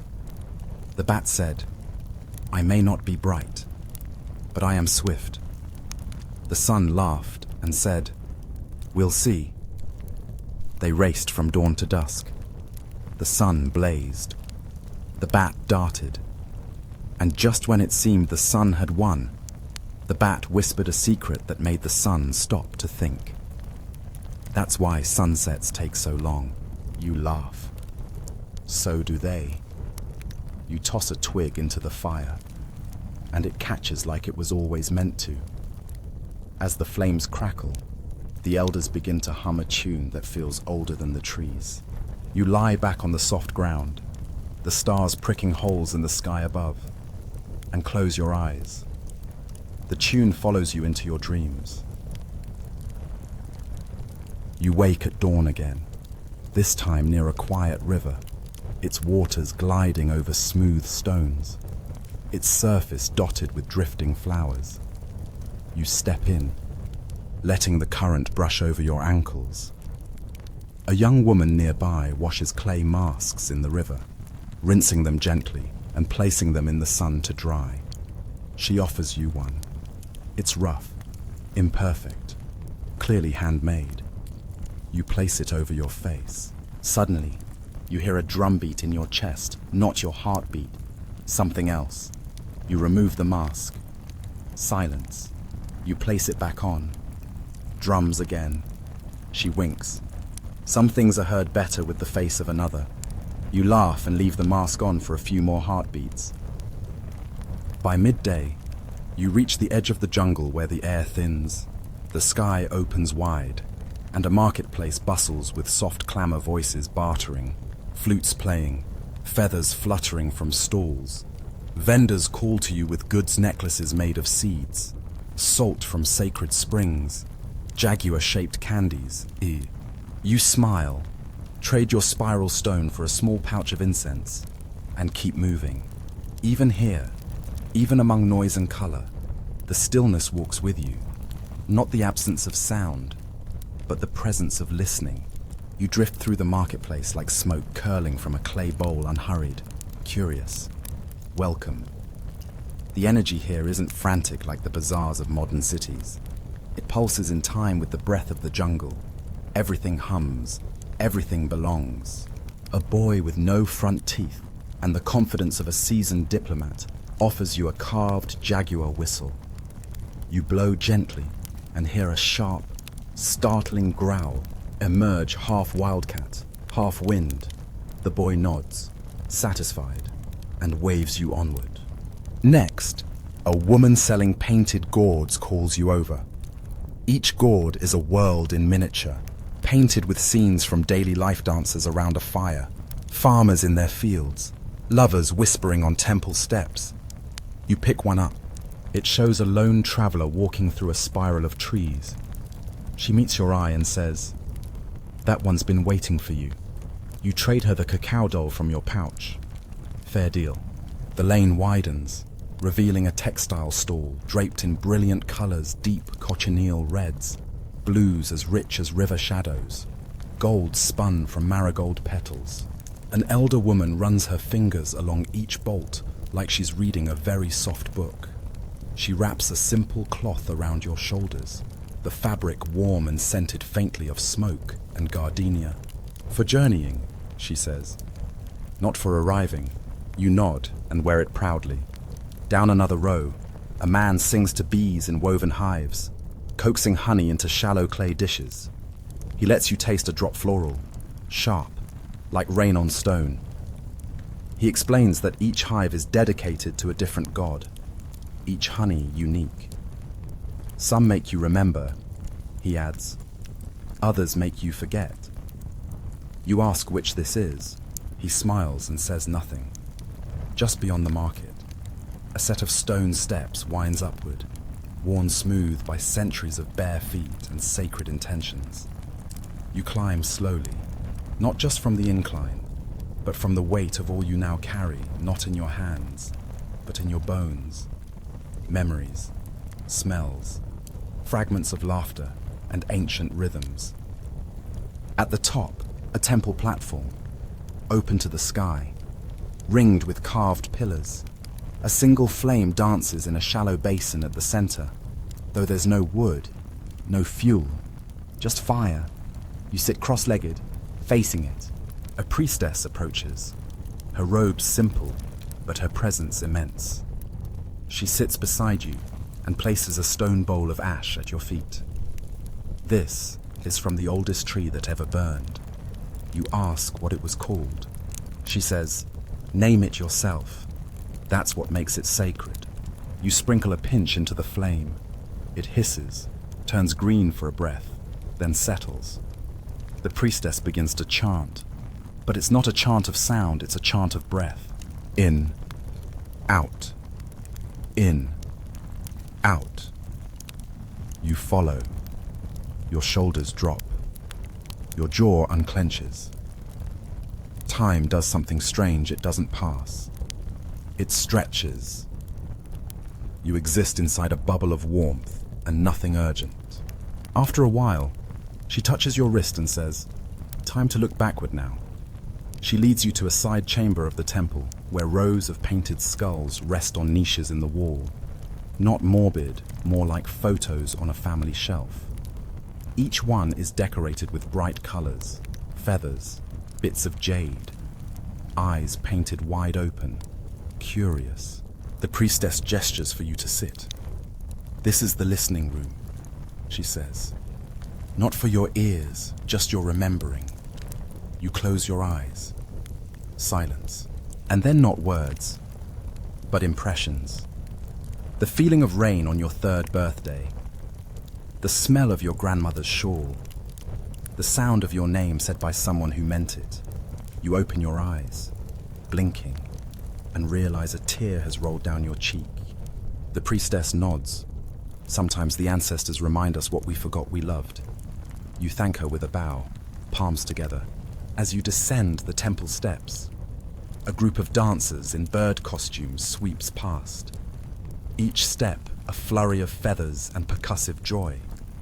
One peels away, grabs your hand, and spins you once, twice, then releases you with a laugh that chimes like a bell in your chest. The sun lowers. Shadows lengthen. You walk now along the edge of a vast ceremonial field, where an old man tosses a rubber ball high into the air. It thuds on stone with a sound both playful and heavy. This is the ballgame field where sport met sacrifice, where myth met muscle. You join the elder on the bench. He explains the rules. Sort of. You don't really follow, but you feel the weight of it. The players weren't just athletes, they were actors in a cosmic drama. The game represented the struggle between life and death, sun and moon, maize and drought. Historians still argue whether the winners or the losers were sacrificed, he murmurs. But I say, it depends on what they were playing for. You watch as a few children kick the ball, laughing, unaware or perhaps deeply aware of their role in the ongoing story. One kicks it toward you. You stop it with your foot, pass it back gently. They cheer. You move on. Past the field, you find a grove of sleeping hammocks strung between trees. Their sway suggests they're not empty, just temporarily unoccupied. You choose one, ease yourself in. It creaks softly but holds. Above, the sky blinks in early stars. The wind hums lullabies in a language even dreams have forgotten. Your body softens. Your breath deepens. And somewhere nearby, a jaguar yawns. Not hunting, just letting you know it's there. You wake to the kind of morning that doesn't rush. No birds shrieking for territory. No thunderclap sunrises. Just a hush. Like the jungle itself has decided to sleep in and stretch slowly across the canopy. You lie still in your hammock, swaying gently, watching pale green light filter through palm leaves above you. Every movement feels optional, even blinking. Eventually, you swing your legs over the side and drop softly to the ground. Your bare feet meet warm, packed earth, and the scent of dew-kissed moss greets you like an old friend. A soft breeze rustles the trees, not quite a song, not quite a secret, but something in between. A young boy crouches nearby, scribbling symbols in the dirt with a turkey feather. He glances up, squints at you, and says, "You dream loud." You raise an eyebrow, louder than jaguars. He clarifies with a solemn nod. Then, back to scribbling. You wander toward the river again, the one that glides like liquid jade through the forest. There, you find a woman kneeling in the shallows, her hands shaping clay vessels from riverbank mud. She smiles without speaking and pats the spot beside her. You join, of course. How could you not? The clay is cool and yielding, like it's been waiting all night for your touch. She shows you how to smooth the walls with a wet palm, how to shape the lip just so, how to etch a single spiral inside the base. Why the spiral, you ask? She gestures to your heart, then the sky, then the river. You understand, sort of. Your pot is ugly, a charming kind of ugly. She takes it anyway, nestles it beside a row of far prettier siblings, and says, "Even ugly things can carry sacred water." You laugh, then you thank her. Further along the bank, you notice a group of young adults crouched over tiny boats made of bark and leaves. They're placing them in the river with great care, each boat carrying a single seed, a feather, or a scrap of cloth. A girl explains they're wish boats, meant to carry small hopes downstream to whatever gods or fish might be listening. You're handed a boat. You place a speckled seed in the center. You don't know what kind of seed it is, but it looks like it might grow something important. You whisper a wish you don't speak aloud, then release the boat. It twirls once, like it's saying goodbye, then disappears around a bend. Someone starts to drum a low, casual beat, and the group breaks into a gentle round dance along the riverbank. You join, half out of curiosity, half because your feet say it's time to move. The rhythm is easy. The laughter is real. Later, you rest beneath a shrine tree, its branches hung with small offerings braided grass, bones shaped like fish, colorful strings of dried flowers. You tie your market gourd to one limb. It fits in perfectly, like it always belonged there. A priestess approaches, carrying a shallow bowl filled with what looks like colored sand. She pours a stream onto the ground, creating patterned circles, jagged paths, waves curling toward an unseen shore. These are maps. She tells you, but not for where you walk. They're for where your thoughts wander. You stare at the patterns. Somehow, They feel familiar. A child nearby imitates her, drawing their own version with a stick. You kneel beside them and copy it. The child giggles and corrects your lines. Apparently, your thoughts wander like a crooked snake. You thank your tiny teacher and move on. Past the shrine tree, the trail opens into a wide glade where mats have been arranged in a spiral formation. A low hum rises from the center, a flute. Played so gently it sounds more like wind learning to whistle. You sit near the outer edge. People are gathered in silence, eyes closed, hands resting palm up in their laps. You do the same. The flute speaks to you not in words, but in images. You see your grandmother's kitchen. You feel the weight of your favorite childhood blanket. You remember a scent that once made you cry and don't quite know why. Historians still argue whether Mayan music had set scales or was purely intuitive. You suspect it was both mathematical in design, emotional in practice. The music fades. The spiral disperses like sand on water. No one says a word. You rise and walk again, this time through a grove of fruiting trees, heavy with zapote, guava, and calabash. A monkey drops a half-eaten fruit at your feet, pauses, then flings a second like an offering, or a challenge. You nod graciously. The monkey bows. Later, you find a medicine woman crouched beside a small stone table, arranging herbs into bundles. She beckons you to sit, then points at your feet. With slow, practiced motions, she rubs a paste of crushed leaves and clay onto your soles. Yao. For walking softly, she explains. Not every road is made of stone. You feel the coolness seep into your skin. You thank her with a bow and leave quietly. As you near the next clearing, the air changes. It smells like rain, smoke, and obsidian. You step into an open circle where a fire pit smolders gently, surrounded by painted masks laid out in a ring. Each mask bears an exaggerated emotion: grief, joy, confusion, awe. Some are jaguar-shaped, others more human. You're asked to choose one. You reach out and, without quite knowing why, pick one that looks somewhere between awe and mischief. The guide places it on your face and leads you into a slow-motion dance, others joining in as they don their own expressions. The masks don't hide. They clarify. You move differently with it on less like yourself, more like someone who always knew how to move like this. Eventually, the dance winds down. You remove your mask. Your cheeks are wet. Someone hands you a towel woven with spirals. Of course. You dry your face and follow the trail back to the river, where twilight rests like a blanket. Fireflies blink in irregular rhythm, like stars that got distracted. The scene you're describing is so vivid, almost like stepping into a world suspended between dreams and reality. I can imagine the feeling of that path, like you're walking through a memory that hasn't fully solidified yet. Everything just slightly out of reach. The boy with the jewel-handed drawing seems like an important figure, maybe a guide or a symbol of duality, balance, or preparation for something you're about to encounter. His words, "You're almost ready," carry a weight that feels more like an invitation than a warning. I love the description of the forest, the fireflies pulsing, the canopy casting twilight shadows, and that arch of vines woven with feathers, bones, and glowing fungus. It has a magical, almost otherworldly quality.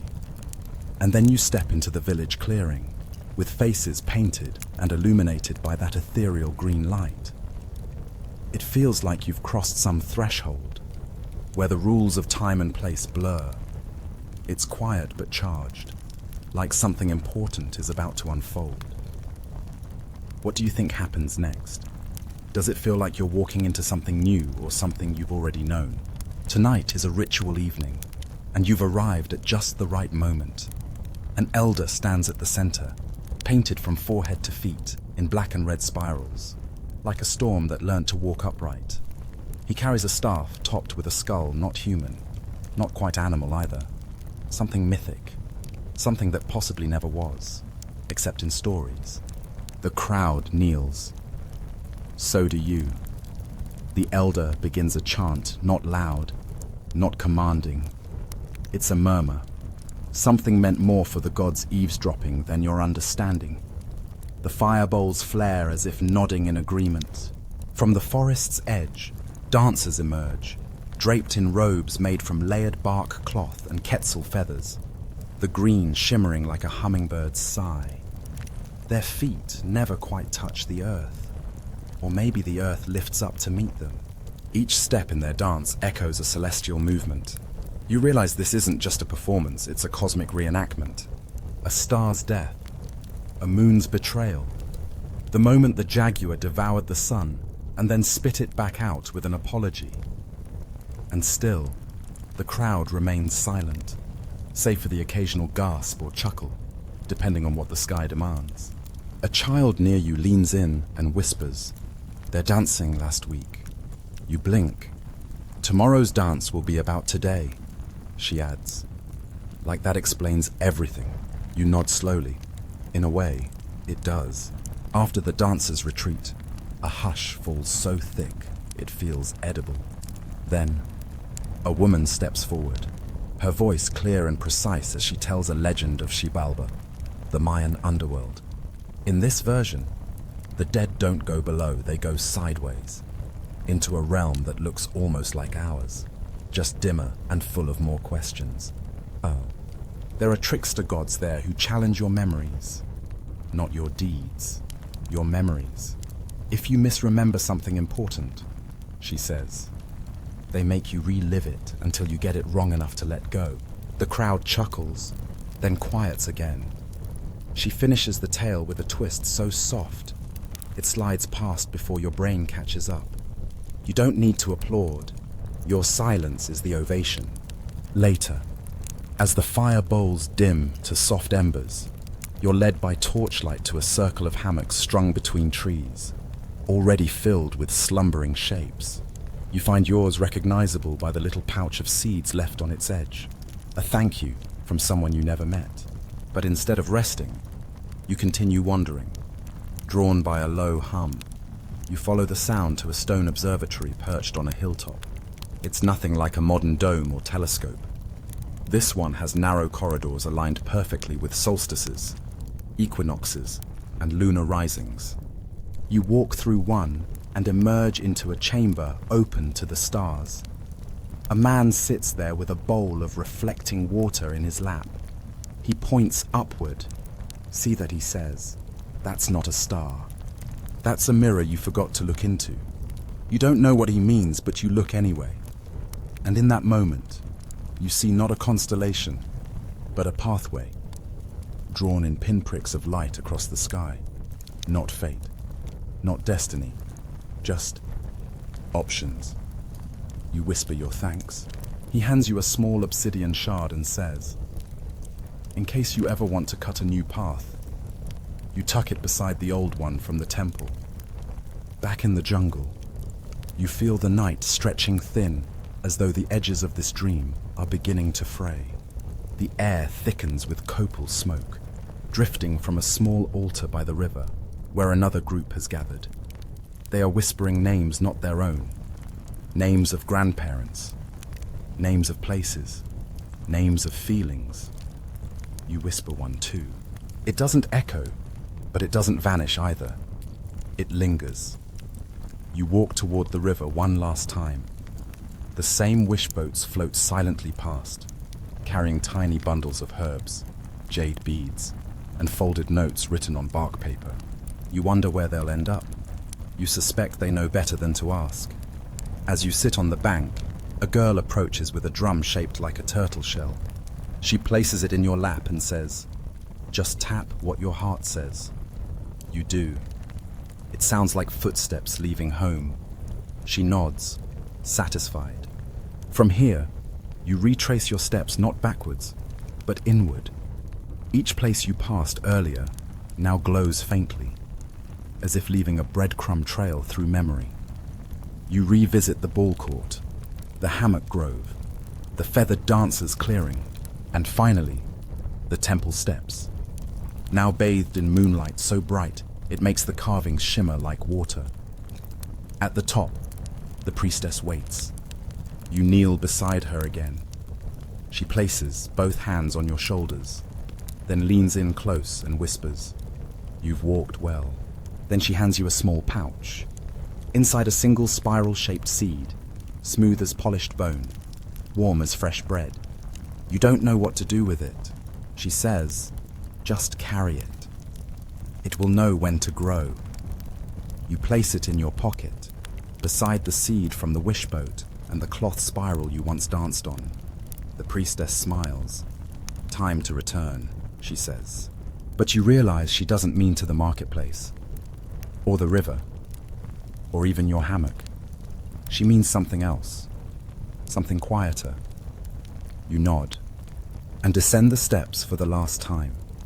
The jungle exhales, and you, for once, exhale with it. By now, the moon hangs directly overhead, silver and deliberate, like it's been waiting for you to notice its steady gaze all along. The leaves above your head glisten faintly, as if dipped in pearl dust. Everything in the forest seems to pause, not asleep, not alert, but in a kind of patient listening posture. Even the frogs have silenced their chorus for a moment. The hush isn't eerie, it's expectant. You return to the courtyard of the claymaker, where earlier you'd pressed spirals into riverbank mud. In the center now stands a single finished vessel, your own, unmistakable in its wobbly base and off-center lip. But something's changed. It's glowing, not a light you can measure, more of a presence, like someone once whispered a blessing into it and it never quite stopped echoing. A man sits nearby, tending a small fire beside a pile of stones arranged in a circle. He motions you closer, then begins to speak, not in story, but in memory. His own. He tells you of a time when he lost someone he loved, and how he filled a similar pot with ashes and prayers and set it afloat. It didn't bring her back, but it carried something away. The weight, the tightness in his chest, the sense that he should have said more. You listen, not because he needs you to, but because your silence is a kind of thank you. When he finishes, he offers you a smooth stone from the circle. "This one listens," he says. "Keep it near your tongue." You do. It hums slightly when you grip it, as if remembering every word it ever heard. Further along the path, you hear the clink of obsidian tools, a craftsman etching symbols into bone. You approach, fascinated, as he carves with delicate precision, his hands steady, his brow furrowed in concentration. He's not making jewelry, not weapons either. He's making message bones, small talismans engraved with thoughts too tender for speech. You ask if you can make one. He nods once, hands you a blank shard. You etch slowly, clumsily, something you're not ready to say aloud. It isn't pretty, but it's real. When you hand it back, he doesn't judge your work, just holds it to his heart for a moment, then tucks it into a woven pouch. "You'll need that later," he says, handing it back. On you go. This time, the jungle thins. You enter a clearing dotted with ancient stone stelae, tall and weathered, covered in glyphs older than most myths. Some stand proud, others lean, a few have fallen, but none are silent. A guide appears, not a priest, not a historian, just someone who knows how to read the cracks. "These stones tell of kings and maze gods and jaguar births," he explains, "but also where to dig a well, how to honor your mother. When the moon gets lonely," he laughs softly. You run your fingers over the glyphs. One symbol catches your attention, a curved line wrapped around a circle. It feels like breath caught in stone. He says it means waiting for rain that's already coming. You smile at that. Past the stele lies a small cenote, its water dark and glassy, the surface broken only by the occasional drop from an unseen leaf above. This is a sacred well, used not just for drinking, but for reflection. both literal and internal. You kneel and peer into the water. It doesn't show your face. It shows your memories, layered like sediment, faint images of everything you've seen on this journey. The spiral dance, the cacao drink, the whispering bones, all still there, rippling faintly under the surface. You lower your hand, and the water cools your skin. When you lift it again, your palm bears a faint spiral mark, not painted, etched. From within, a woman approaches carrying a reed flute and sits beside you. She begins to play, not a melody, but a kind of echo. You recognize fragments of tunes you heard earlier. Dancers' steps, river songs, children's laughter, even the silent hush of the temple. This is how the land remembers, she says between notes. It plays itself back, just softly enough for dreamers to hear. You lean against a tree, the bark warm from holding sunlight all day. And for a moment, you listen not with your ears, but with every bone and breath you've been carrying. The stars have shifted again. Another jaguar yawn ripples through the leaves. You smile. At last, you return to the edge of the village, where the torchlight fades and the forest folds back into itself. A small group waits for you, each one someone you've met before. The boy with the whistle, the priestess with the ash, the old man at the observatory, even the monkey, sitting upright with far more dignity than earlier. They nod. You nod. There's no farewell. Not really. Just a glance shared between travelers who've walked the same spiral. The path winds forward now, but not through jungle. It curves inward, into thought, into memory, into something just a little more eternal than time. You step forward. The gourd hangs from your belt, the stones still near your tongue, the seed quietly warming in your pocket. And overhead, one final firefly blinks once, then again, then out. The path beneath your feet softens, becomes less about destination and more about the quiet decision to keep walking. You don't know if it leads back to the temple, the market, or the hammock strung like a cradle in some long-forgotten courtyard. A beautiful moment. The way you've captured it, so serene and rich with meaning, reminds me of those rare times when you feel utterly in tune with the world around you, like you've been drawn into something greater than yourself. I love the imagery of the glow fruit, soft and gentle, and the handprints on the stones, almost like a testament to people who were there, even if only for a moment. What do you think this ritual or gesture represents? That lingering imprint, the thread around the wrist. Is it something about connection or letting go? Or maybe it's something more subtle. You don't ask what it means. You already feel it settling into your bones like a promise. You walk again. A winding trail takes you past a honey grove, where bees drift lazily from flower to hive, humming as if reading poems out loud to each other. One lands on your shoulder, pauses, then takes off again. Approval granted.